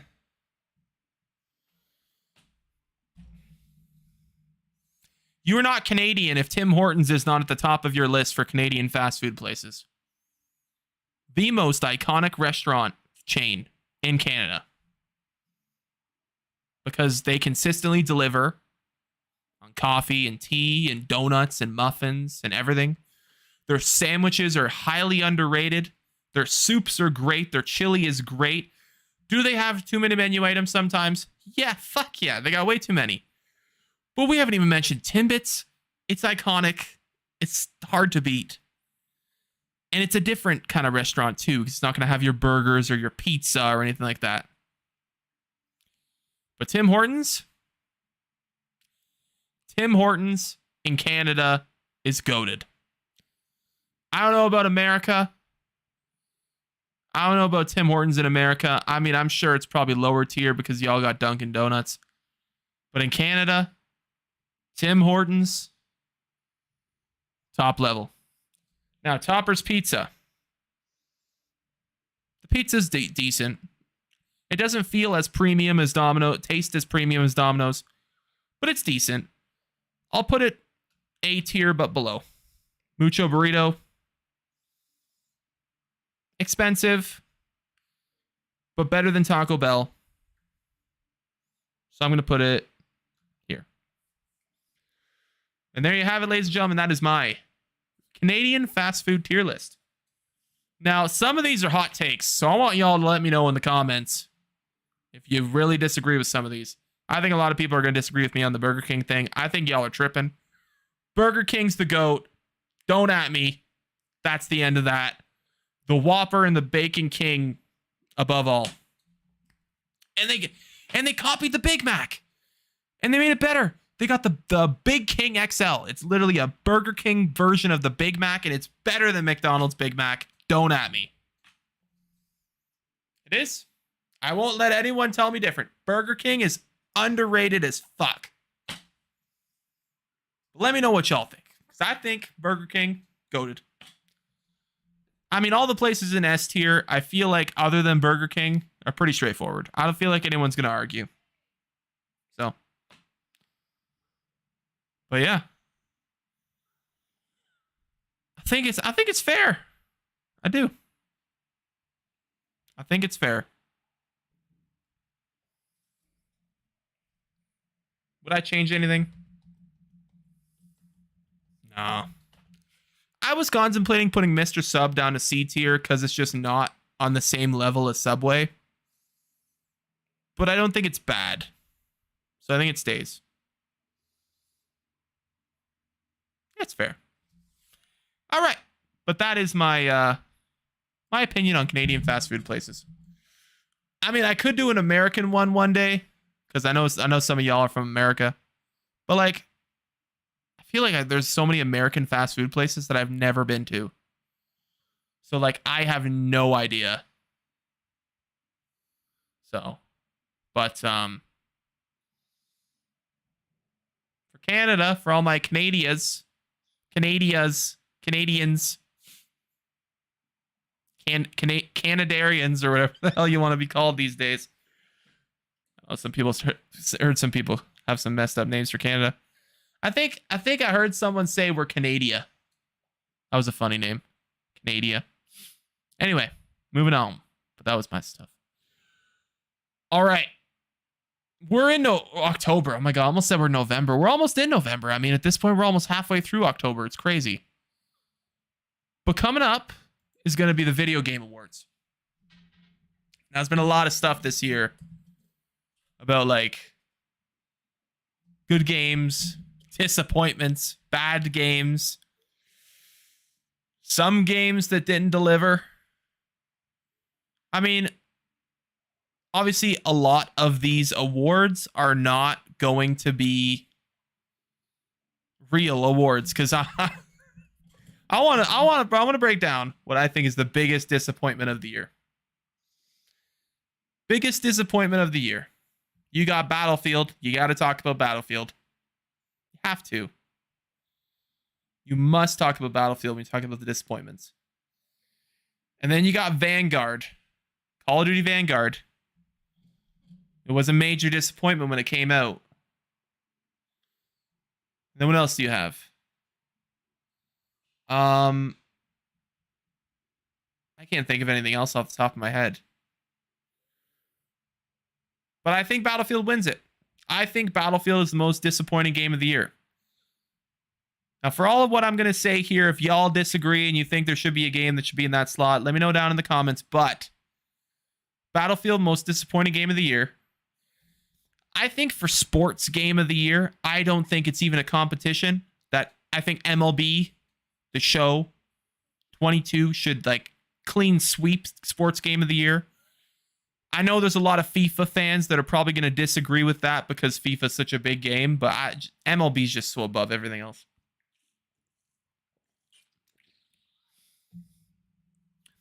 I mean, if we're getting into best racing game of the year too, is there really any competition to Forza Horizon 5? 5? Yeah, 5. I really don't think there is. I know Gran Turismo 7 came out this year, but like, I don't know. Maybe it's closer than I thought. I haven't actually played Gran Turismo 7, but and personally, I like the street racing aspect better than track racing. So obviously, I would pick Forza Horizon 5 for racing game of the year. Shooter of the year, a little bit of a tougher one. You have Vanguard. You have Battlefield. I guess you can throw Warzone in there too as its own separate entity. Then you got games like Splitgate, which was really big.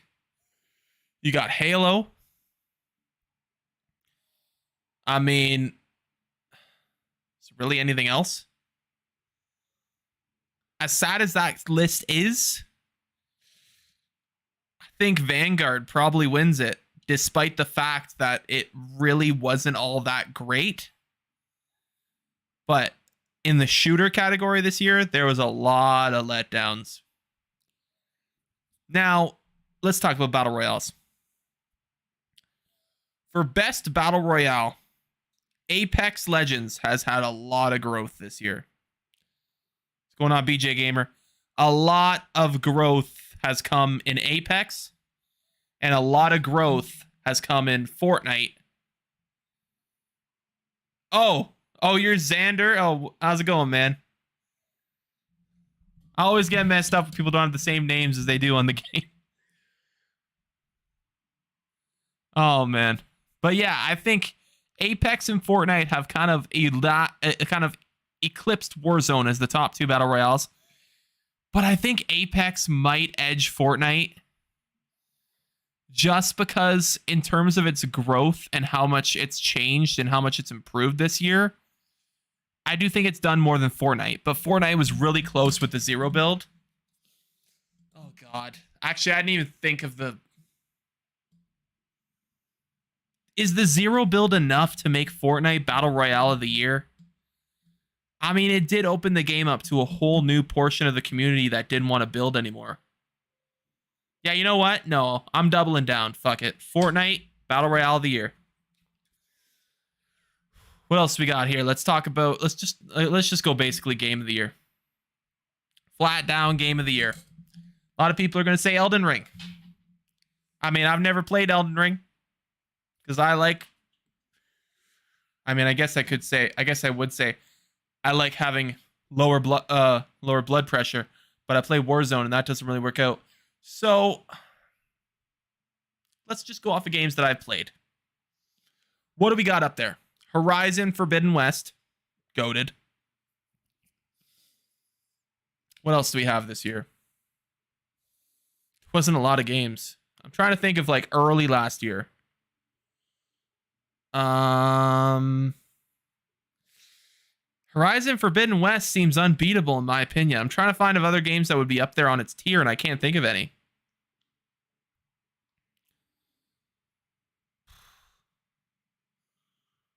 I mean, Horizon Forbidden West it's on a category of its own, you know? I mean, screw it. Let's just go with that. That's my choice for Game of the Year. Horizon Forbidden West. I can't think of anything else that would even come close. It's just so perfect. It's like that TikTok thing. You know, on TikTok, you see it's perfect. Right down to the last minute detail. Perfect. Or if you watch The Boys, you remember that scene with Homelander. But yeah, I think those are my predictions for Game of the Year. Though that's what I would pick. For all the categories and kind of what I would like to win. Some of those categories I don't think they're going to do. Like, I don't think they're going to have a most disappointing game. Even though that is definitely Battlefield. I don't give a damn. Battlefield is more disappointing than Halo, and it's not even close.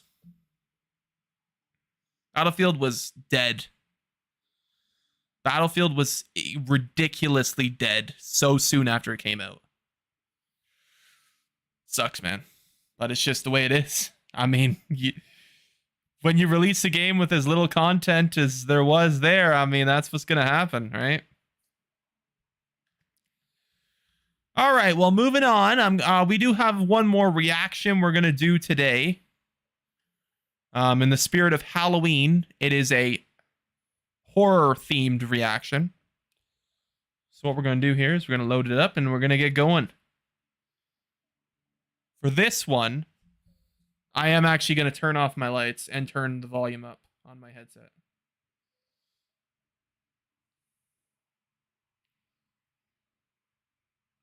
Give me a sec here.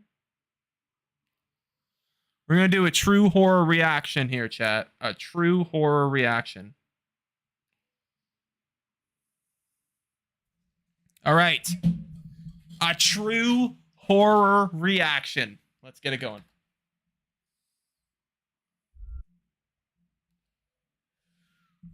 All right. So this video is a compilation of scary moments that people have encountered. So we're going to check this out. We'll go react to it and go see what's going on. We're going to get a little spooked for the holiday season, the Halloween season. All right. All right. Let's do it. Let's see what they got for us. The following video shows a woman doing a live stream inside her house when something extremely creepy is caught on camera. The woman in this video is known as Cello Loca, who's well known for doing tarot card readings and other fortune-telling activities. It mean, isn't that's often already the creepy. case, I don't but want to mess with occasionally, that Cello stuff. would go online and do a live stream. Bro, where she she's does got the tarot card doll and readings for everything. her Like, viewers. come on, man. But it I was see just something recently like that that, Cello I'm had leaving. done something completely different. Instead of reading cards as usual, Oh, she decides to do a seance inside her house. No. Little did she know that this would be a big mistake. As Cello tries to make contact with the dead, she talks to a friend on the phone who's watching the live stream. She sits in front of a mirror when all of a sudden, this happens. Es como si me quedara inmovilizada. Mira que se ahora hacen así. Ahora se abre la puerta. ¿Dónde está la puerta? ¿Se ve la puerta? Sí. Ábrete, ábrete. Ábrete puerta. Ábrete puerta. Que se abra la puerta. Que se abra. Oh, yeah. No, pues no. Ay, tu madre, hija de puta. No me toquéis, Oh, que estoy bro, protegida. I burned the house down. I'd No be me done. toquéis, que estoy protegida. No vale, ya abro la luz, tía. What the hell? Somehow, the door opens on its own. But even stranger is that it opened when Cello asked the supposed spirit to do so. Yeah, bro, Feeling it's just completely like, all right, terrified, fam, she door's takes a coming moment to gather open. Get herself ready. before proceeding further with the seance. What happens next has left her beyond spooked. She kept going. Watch. ¿Te puedes poner delante del espejo, por favor? Oh, no. ¿Te puedes poner delante del espejo, por favor? ¿Estás enfadado? ¿Te puedes poner delante del espejo, por favor? ¿Te puedes poner delante? Venga, ponte delante del espejo. Te quiero ver. Dios, tu puta madre. No, puta, que me caigo. Hostia, Chelo, cuidado. Bro. It is at this point that Cello has seen enough and decides to end the live stream. Given what happened, viewers believe that Cello might have reached out to a sinister entity. Yet others think that something else was contacted. Although pretty spooky, it could be that this whole thing was just a setup for the sole purpose of getting views. But it seems that many viewers find this video to be genuine evidence of something paranormal. But of course, you be the judge. I'm moving. I'm moving to Guatemala. Done. Feel free to let me know what you think. God damn. All right, so we got 6 of them. Now the following video barely has any information, but it still speaks for itself. Where exactly this video had come from is unknown, as the original source is a total mystery. All that is known is that it was found by someone online who reposted the video. In it, a small child is seen lying at a doorway when something pretty baffling happens. Take a look.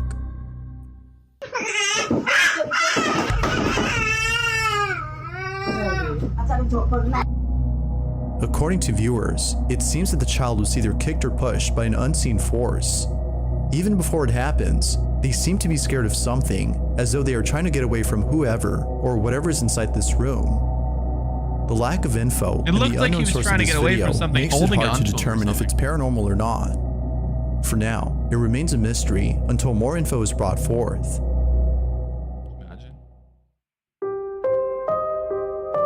Oh, god damn it. Now this next video was posted in September of this year, but for some reason was taken down a few days later. Oh god, it was taken down. Some believe that the video was removed because the person in it is so traumatized by this incident that they don't want to be reminded of what occurred. Although it's not clear what the reason might be, the owner of the footage has reposted the video for those interested in seeing it before taking it down again. It goes without saying, but the video is pretty creepy to say the least. In it, a security guard is working the night shift inside a private building somewhere in Colombia when something very strange happens. The guard is on duty, patrolling the area, when out of nowhere, someone greets him. Or so it seems. Take a look. What?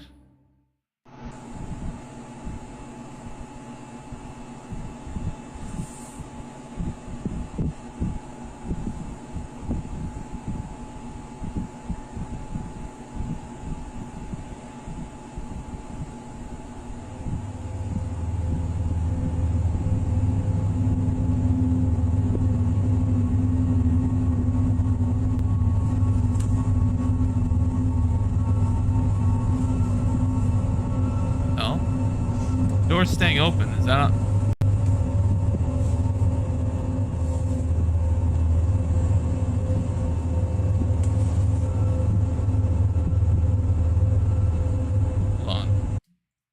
fuck are you on about? The TV's not working. Turn it off, turn it on. It's been turned off, turn on about 12 times. Reset it. Pull it out. No, has nothing to do with the modem. It's the box. Pull the power. You haven't pulled out the power cord? Chat, we're in 2022 and you haven't even pulled the power cord out.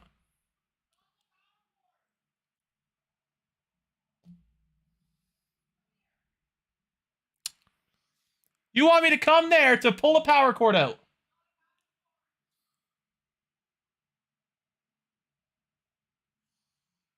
I can't fucking believe this. We're in 2022 and we're at the point where I need to get up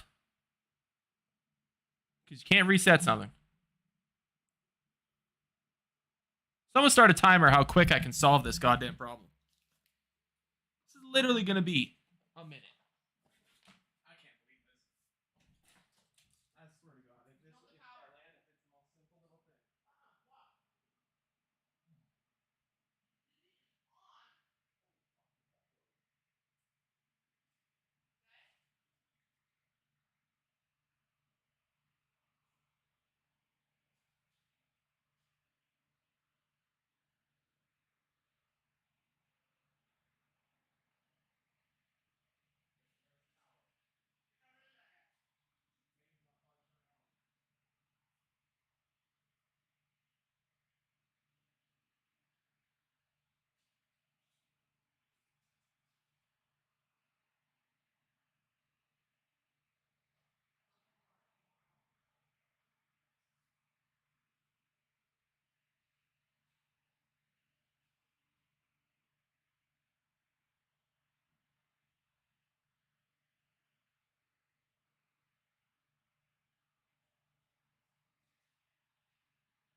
Well, turns out Rogers TV's down.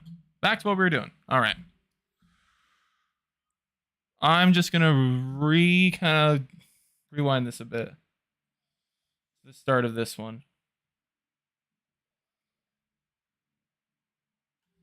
All right, we'll start from there. Posted the video for those interested in seeing it before taking it down again. It goes without saying, I didn't really the video is pretty creepy to say the least. What's going on in this one? In it, a security guard is working the night shift inside a private building somewhere in Colombia when something very strange happens. The guard is on duty, patrolling the area, when out of nowhere, someone greets him. So he just waves into the dark? So it seems. Take a look. Okay, so he's waving at something. Someone.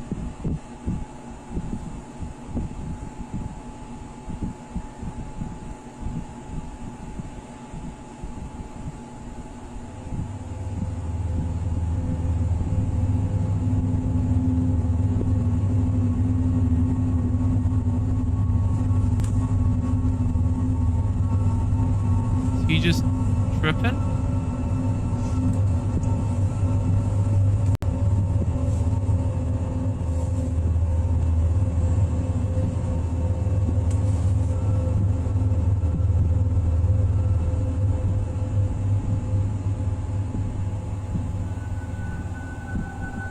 Door's not closing.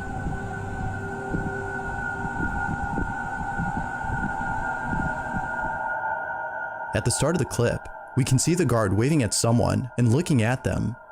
But as the video continues, no one appears. He seems to be having a conversation with someone who doesn't appear to be there.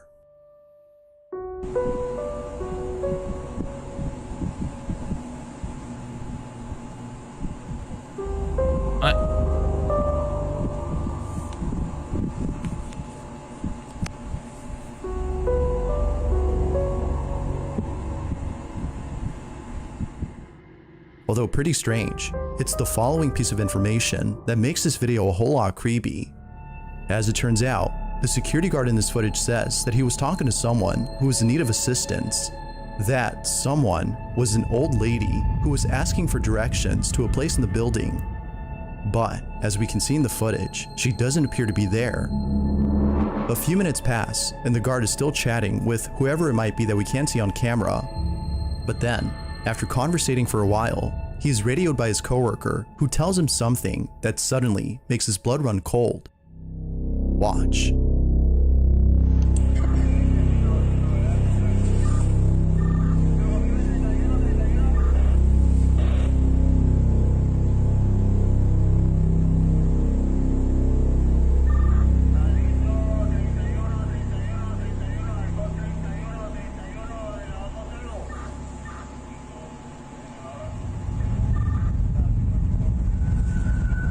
Someone's watching this man on the camera right now.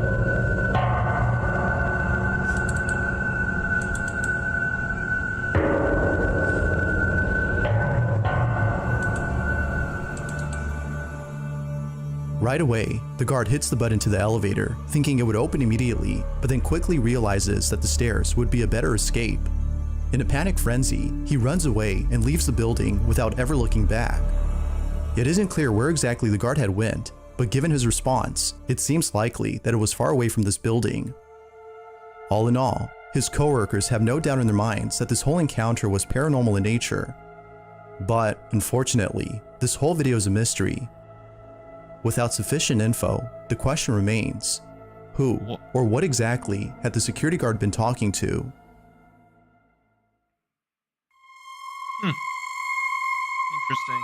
There's a photo online that's been circulating through various groups on Facebook.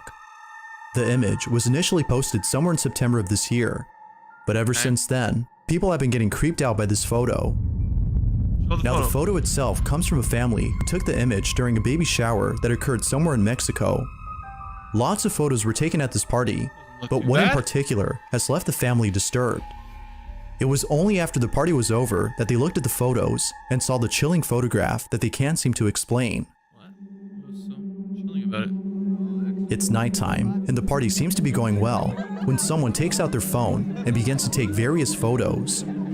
They see a group of people in the corner and decide to take their picture. Little did they know that they would capture this.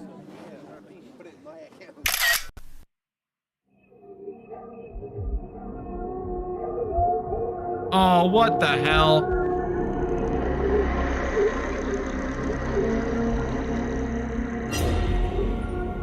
The family was left shaken up after seeing this. According to them, nobody was next to this woman when they took the pic. Oh, They yeah. further mentioned that its facial no. appearance is unlike anything they've ever seen. Although some people think that this might have been a case of pareidolia, as the rocks in the background could have been mistaken for a face, the family is certain that this wasn't a rock or something pareidolia. So much like a skeleton. They've taken or photos something. of the same area where the pic was taken, and none of them show the figure that was captured. So then, if this wasn't pareidolia or someone they know, who or what was this? Oh yeah, no. I'd literally be never going back to that spot again. This next video comes from a man named Chris Hill, who you might recall from a previous video. From exploring abandoned places to seeing things that he can't explain, Chris has had his fair share of creepy occurrences. But his most recent exploration may just be the creepiest. Chris visits an abandoned warehouse at an undisclosed location. Inside, he finds a lot of empty crates and mountains of debris. Although mostly empty, he can't help but feel a certain presence inside this building. Small critters might have made this place their home, but to Chris, it seems that something else is living here. Can you imagine? Feeling I a little terrified, do not understand he the searches people all that around do this. and finds nothing. But here's where things start to get really creepy. Oh no. As Chris continues to explore the place, he finds a small staircase that leads him to the floor below. Oh no. He takes it and finds a room with many doorways. One of them, however, leads to a narrow passage that seemingly has no end. Who looks Chris at that enters and the they're passage like, yeah, let's and go immediately look down notices there. something strange. Like, what?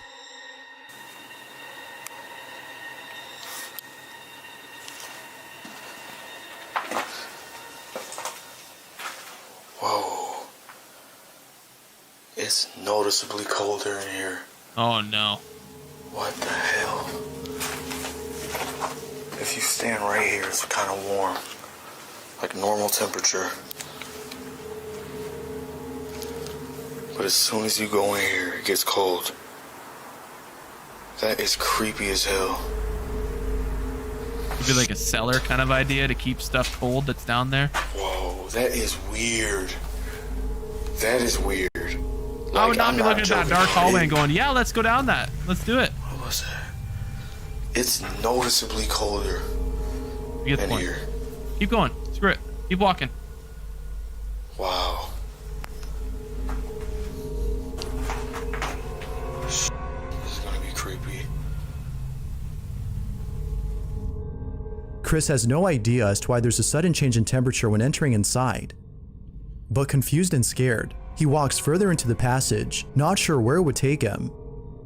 He eventually arrives at an area that is more spacious and emptier. However, it is at this point when things take a dark turn. He goes in and sets up a few cameras before exploring the whole space. One camera in particular is an infrared camera that records in real time. When he's done setting up all cameras, he continues to explore the site. But unbeknownst to him, this is captured. Camera am I supposed to be watching? Still gotta go down there too.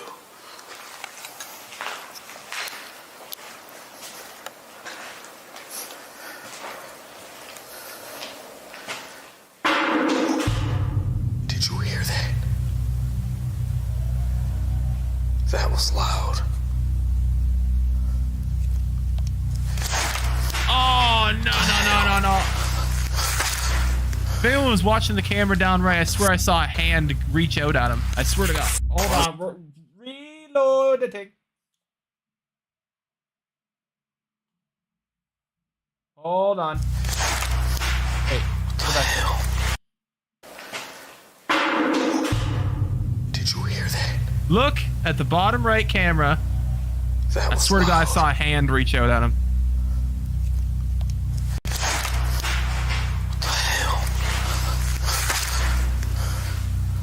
Yeah, no. Well, this what you get. What was that? This is what you get.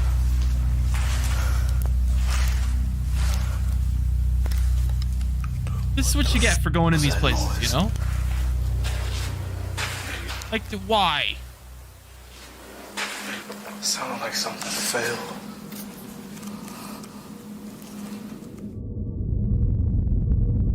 Oh, replay. I didn't know you were gonna do replay. Yeah.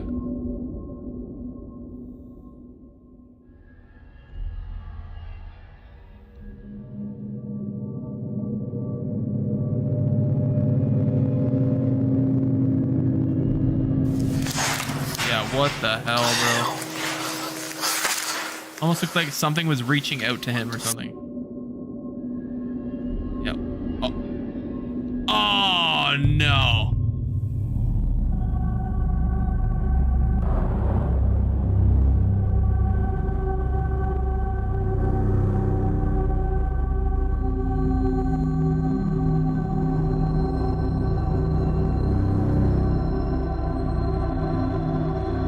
Had it not been for the second camera, this would have been missed.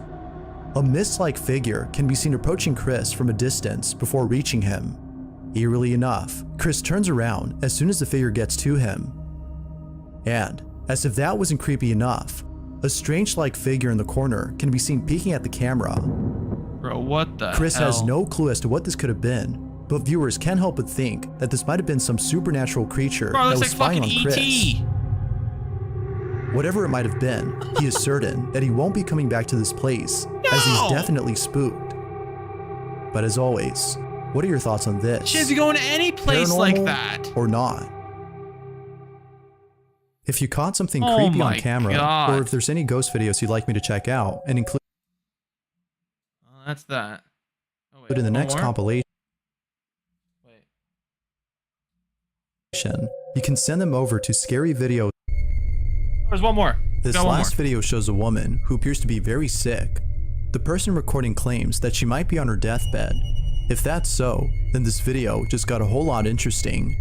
A friend or relative is watching the woman on the monitor when they notice something odd about the footage. Upon looking closely, they see the following.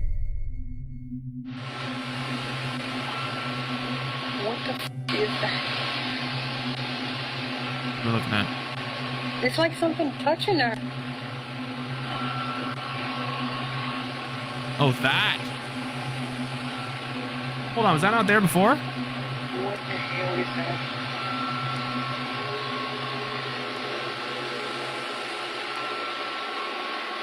Something's moving behind there too. You looking at it too?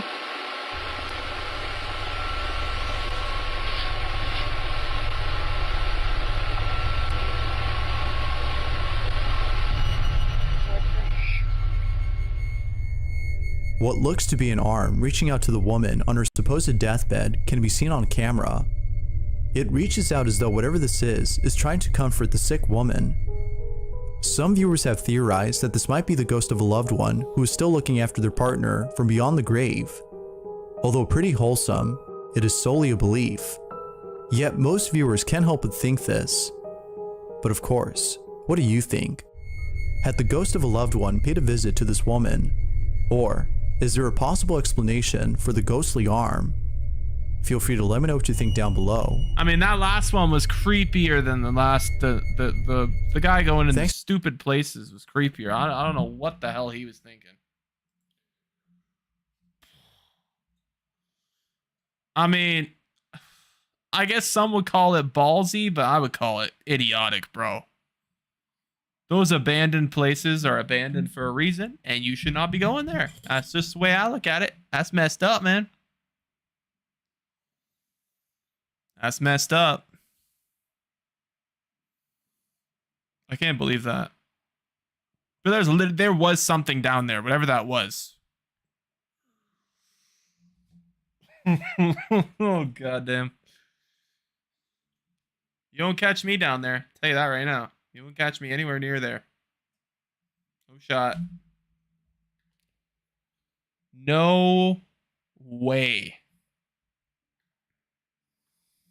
All right, ladies and gentlemen. We've got spooked out. Now it's time to look to the past. kind of to the future. All right. We're moving on to our last tier list of the day. You know what we're going to do? We are going to do a tier list of Call of Duty games. That's right. We're going to rank the Call of Duty games into 5 tiers. Hold on. All right, ladies and gentlemen. We have all the Call of Duty games here. Now I'm just going to put COD Mobile at the bottom because I've never played it. And I think everything else is fair game. Starting with Black Ops 4. They're not in order, obviously, but we're just going to start at Black Ops 4. So, Black Ops 4 did not have as good of zombies as Black Ops 3, right? Everyone knows that. And obviously Black Ops 3 was not as good as Black Ops 2. So Black Ops 4 is like kind of the bottom tier. But multiplayer was pretty good. Now, my only complaint about the game was the specialists. But the maps were good. The guns felt good. The game itself felt good. It was the first game that implemented stims, so that was a bit weird. But overall, I think the game was very good. And it also had Blackout, which was a fun battle royale, and actually the first Call of Duty battle royale. And it was pretty revolutionary. It walked so Warzone could run. So you know what? Black Ops 4 is a B tier Call of Duty. Now, Black Ops Cold War. Fun multiplayer. Fun zombies. And a good campaign. Better than Black Ops 4 in my opinion. I think it's A tier. I think Black Ops Cold War is A tier. And to take into account that they made that game in like, what, 5 or 6 months? Because Call of Duty Vanguard was not going to be ready? That's crazy. Crazy. Definitely an A tier game in my opinion. Now, Modern Warfare 2. The new one. Not out yet, so it's going into D tier. Because it's not out yet, I can't rate it. Fair? Fair. Modern Warfare 2019. Terrible map list. The perks made rushing playstyles very, very annoying to do. Camper's Paradise. Good guns, though. And I will say that the engine, for the time, felt decent. So I'm willing to put it at the top of B. Because I do think there has been worse CODs. But I think that one's a bit overrated. There's some people that would put that in S tier, and I think that's way too high. Call of Duty Vanguard. Pretty much the same boat as Modern Warfare 2019. I do think it's a little better than Modern Warfare 2019, in my opinion. So I will put it slightly above Modern Warfare 2019. I think, I'm one of the people that stuck with Vanguard throughout the year. And as they released more guns and they released more maps, the game actually did become pretty fun. I don't think it's as good as a lot of the Call of Duties, but it's pretty fun. Warzone. Now, obviously, Warzone has given me hours and hours on top of, tens of hundreds of hours of fun. So I got to put it S tier. Now, I don't know how highly I'm going to rank it in S tier. It might be the bottom of S tier, but it's definitely S tier. World War II, C tier, and I'll tell you why. A lot of potential. Some fun guns to use. The map designs weren't actually all that bad. It was actually a pretty decent map list. But they made the progression of the game such a grind and such a slugfest that it just kind of killed the game for me, in my opinion. So World War II is a C tier game, in my opinion. So, Call of Duty 1. Now, I played Call of Duty 1 in a remastered engine, and I only played the campaign. So I can only base it off the campaign, and the campaign was good, but it wasn't that good. So I'm going to put it in C tier above World War II. Call of Duty 2 is kind of the same thing. They were actually linked together in a remastered bundle. I'm going to put those two there. Just because for me, I didn't get enough enjoyment out of them to put them over these other games, basically. Moving on to Advanced Warfare. In my opinion, one of the most underrated Call of Duties of all time. And of all the jumping CODs, in my opinion, the best one they have. I'm putting it at the top of A tier. Black Ops 2 is the greatest Call of Duty of all time. It's the greatest zombies game of all time. It's the greatest multiplayer of all time. And its campaign is top 10. It's the greatest of all time. There's literally no argument. Like there is no argument that anything even comes close to beating Black Ops 2. It is by far at least a top 3 on everyone's list, unless you just started playing COD in 2019. It's just, you can't argue that. Black Ops 1, also very good. I'm putting it slightly under Black Ops 2 because the zombies was a slightly worse. Multiplayer was on par, and the campaign was just as good. Definitely still a top 5 COD. Call of Duty 3. Introduced vehicles into multiplayer. Pretty decent campaign. But wasn't overly amazing, but wasn't terrible. B tier. Call of Duty Ghosts. I mean, it's got to go C tier, right? It has to. It just has to. I don't think it's that good overall. I think it was one of the campiest CODs of all time. I didn't like the maps at all. The DLC saved the game. So I got to put it C tier. Modern Warfare 3. I mean, one of the best CODs. I mean, all 3 Modern Warfares are an S tier. And now this is going to be the topic I have to discuss here. How do we rank Modern Warfare 1, 2, and 3? Multiplayer, they're almost all on par. But I will say, because of the ghost twist, Modern Warfare 2 gets the top spot. Now, breaking down Modern Warfare 3 versus Modern Warfare. Modern Warfare 1 was iconic because it was the first big Call of Duty game. It really was the first one that brought that mega kind of like huge multiplayer feel to Call of Duty. But Modern Warfare 3 did it a bit better. In my opinion, Modern Warfare 3 also did the campaign better as well. Despite Call of Duty 4 having all gillied up and some more iconic missions, Modern Warfare 3 just feels better and bigger because it was the conclusion to the trilogy. So I'd put Modern Warfare 3 over COD 4. Especially after playing Modern Warfare Remastered and how COD 4 really hasn't lived up to the standard, I guess you could say, of today.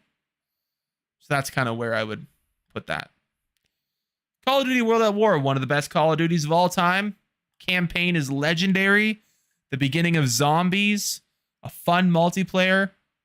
It's the top of A for me. It is better than Advanced Warfare, but I don't think it's S tier. I think 4 or 5 years ago it would have been S tier, but at this point it's not S tier. And honestly, same boat for Infinite Warfare. I think this could have been easily the top of A alongside Advanced Warfare. But it's just at this point, you know, it's not as good as Advanced Warfare is as a jumping COD, like a exosuit COD. But it's still very underrated. I think it was very fun. I argue that it was actually better than Black Ops 3 in terms of the multiplayer with the exosuits. It did lack in zombies, though, and that's why you will see in the final Call of Duty to be listed, I will put Black Ops 3 at the top of A tier. And let me explain why. Zombies. That's it. Zombies. Black Ops 3 was a zombie player's dream. Like, the zombies game. The engine was perfect for zombies. It felt great. There was so much customization for the guns. You can customize the camos, attachments, and all that. There was so much fun to be had in Black Ops 3. And on top of that, there was Black Ops Zombies Chronicles, which brought back so many maps in new remastered glory and made them so much better. I mean, as a zombies diehard, you cannot get anything more in any game than Black Ops 3.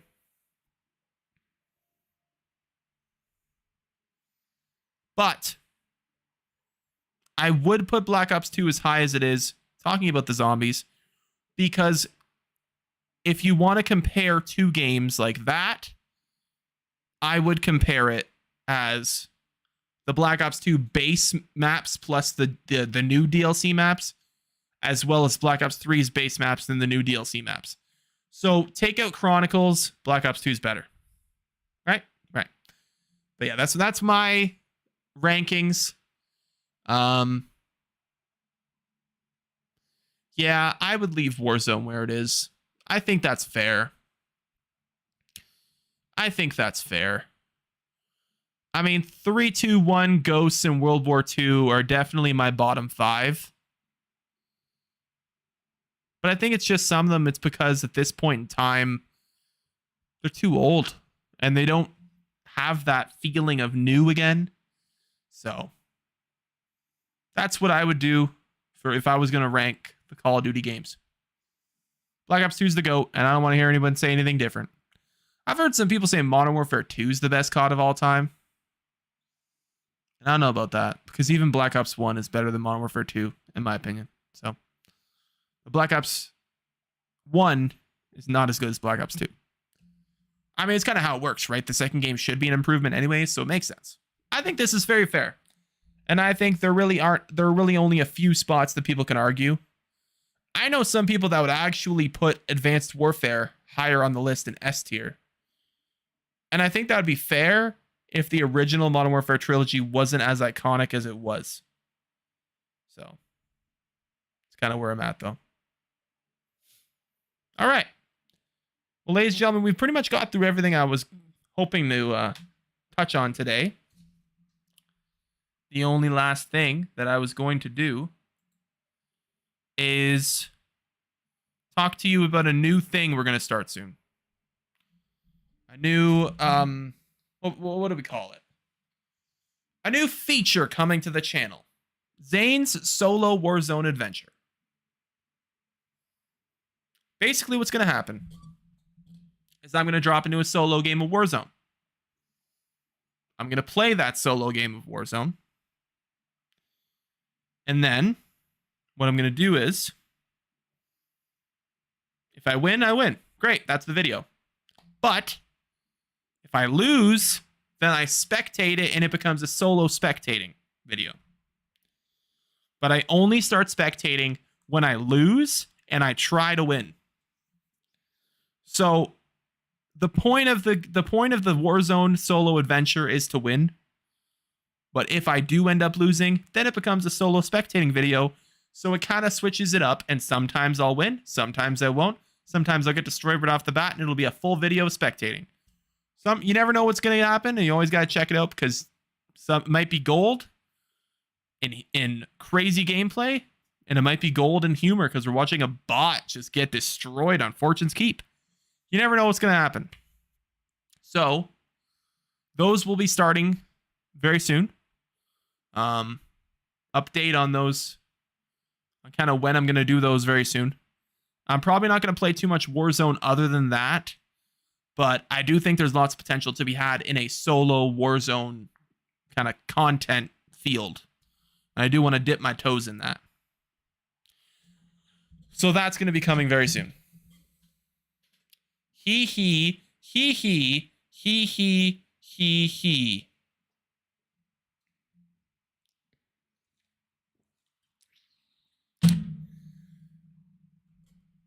Hello, Jax.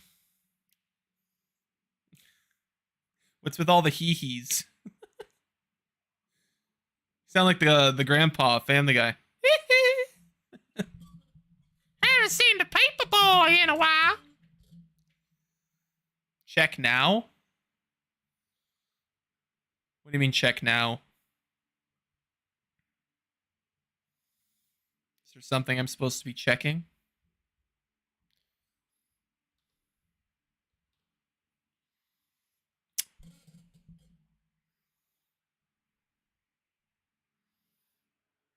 I don't understand what you're telling me to check.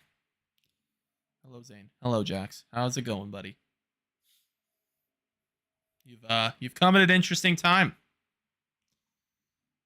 You've come at the time of the stream when I'm literally about to wrap it up. Wrap up the first ever full Hangout stream.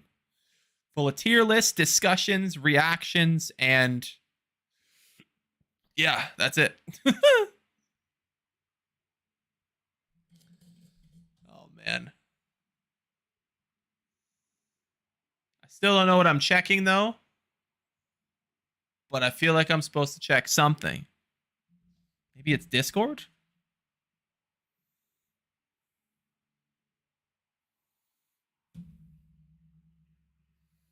I don't know. But anyways, chat. I appreciate y'all. Fortnite. Why do I need to check Fortnite? What's going on with Fortnite? Something on Fortnite? Hold on. Is it the item shop?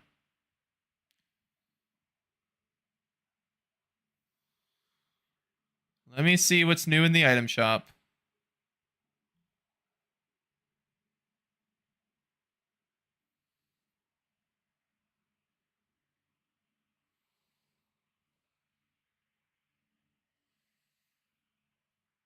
X23, that's new. J Balvin, isn't he an artist? Silk Sonic. Oh, the music people and the dancers and stuff. Gummy fish stick.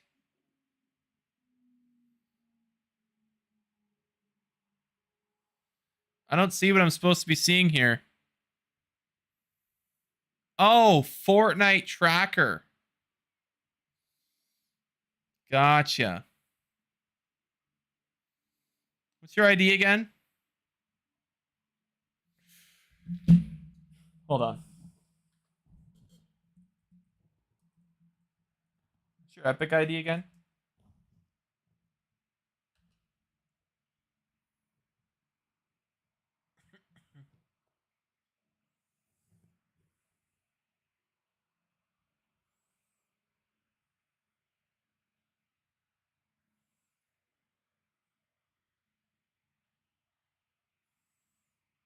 What am I searching up?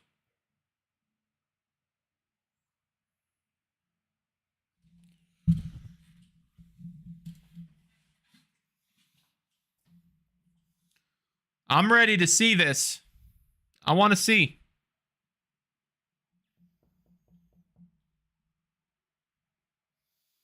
Or you can give me like your PlayStation ID or something, whatever works. Let me look this up. Let me see.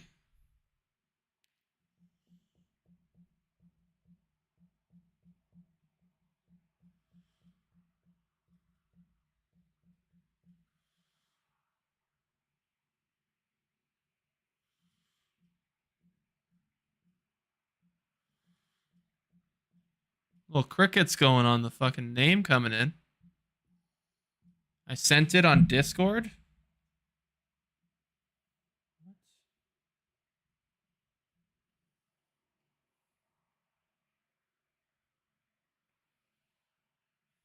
Okay, hold on.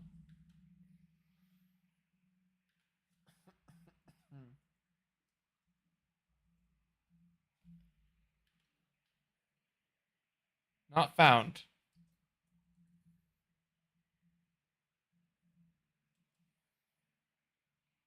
Okay, hold on, hold on. I got it now.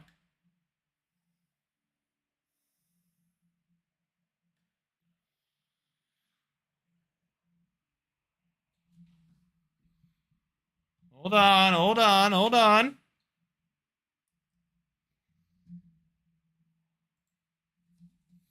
Let's have a look.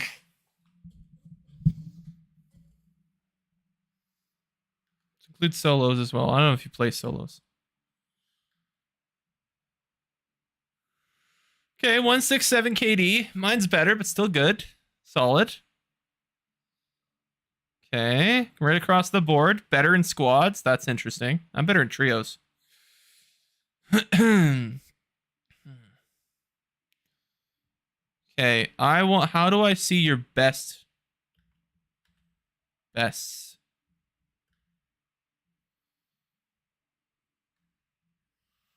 No high kill games found. Must have at least 11 kills in a single game.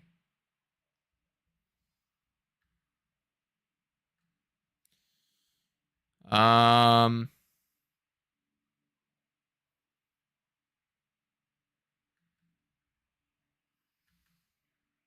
supposed to be finding a 32 kill game. Yeah, I don't think I'm going to be able to find it on here, Jax.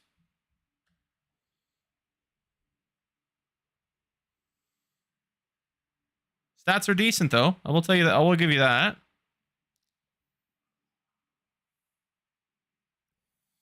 Because you played more games.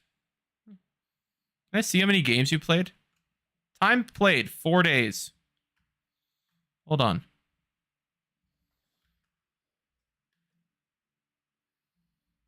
No, I want to enter my PlayStation name, not my Epic name. Hold on. Can I compare? Wait. Oh, I can look by season. Let's see. Chapter 3, Season 2. I mean, you had a 5 KD. In Chapter 3, Season 2. That's pretty good. You played 8 matches in Chapter 3, Season 2. Damn, you really fell off, huh? 0.92. Chapter 2, Season 8. Played around like 120 games. Damn. Bad season for duos and solos.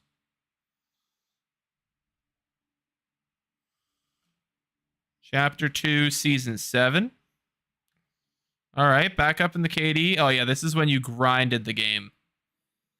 This is when you went ham.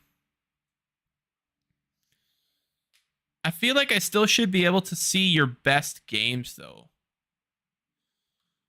It's weird. Can I view all matches?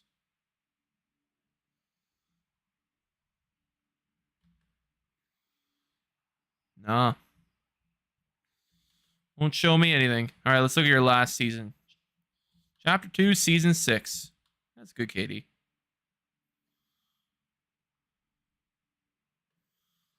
A little scarce on the wins. Are you sure you have 853 matches? Because it's not definitely not showing that much.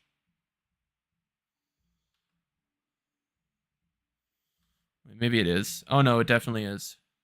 Okay. Wow. Okay. Well, you're definitely a lot better than I thought you would be. Wait, was it in an LTM?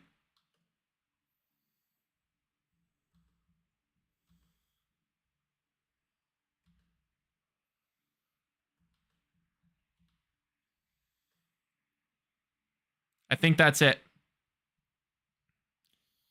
I think you did it probably in a limited time mode, not normal battle royale. I don't think you did it in a normal mode. I mean, 15 matches, you have 85 kills. It's likely that you had a 32 kill game in there.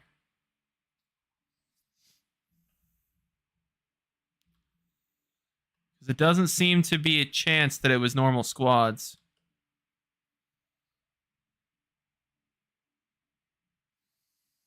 You want to see my stats? All right, let's look at my stats. Hold on. Wait, I'll bring mine up.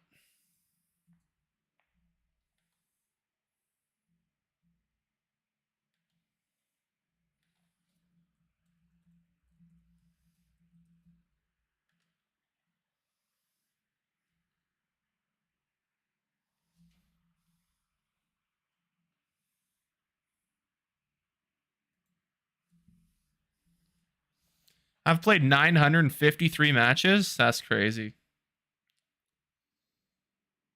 2.85. KD. I don't know what classifies as an LTM, to be honest.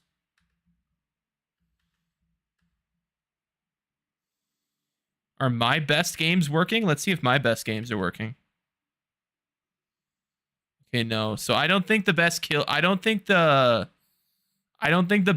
highest kill games thing here is working. Because I have videos of me getting more than 11 kills in a game. So, I guess we'll never know. These are my stats. I got a 438 KD in squads. It's kind of crazy.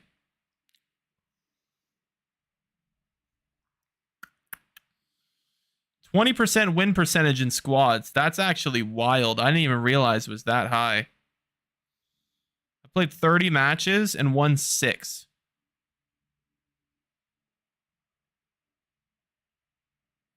Actually kind of crazy. Mostly played in trios, duos, and solos, though. Obviously, solos are my highest because I don't always have people to play with. I do now. I got people to play with now, but not before.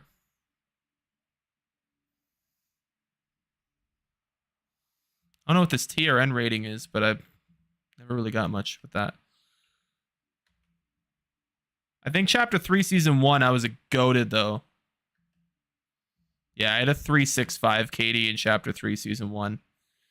I played 441 matches in Chapter 3, Season 1, bro. I got locked in Fortnite Chapter 3, Season 1. It was crazy. Crazy stuff. Like, oh, man. I had fun. Chapter 3, Season 2 was a little bit better. In terms of... Or not a little bit better, a little bit worse, I mean. Yeah, I didn't play any squads at all. I didn't have people to play with. It was mostly solos and duos. And then, Chapter 3, Season 3 was like my least favorite season so far. 186. Just awful. Didn't like it at all. I played even less matches. But this season so far has been lit. Played 69 matches so far. Nice. 33% win percentage in squads. I've barely played duos. Only played for 16 matches. I only have one solo win this season, though, so far.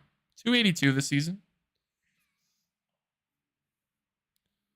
I played a game on mouse and keyboard.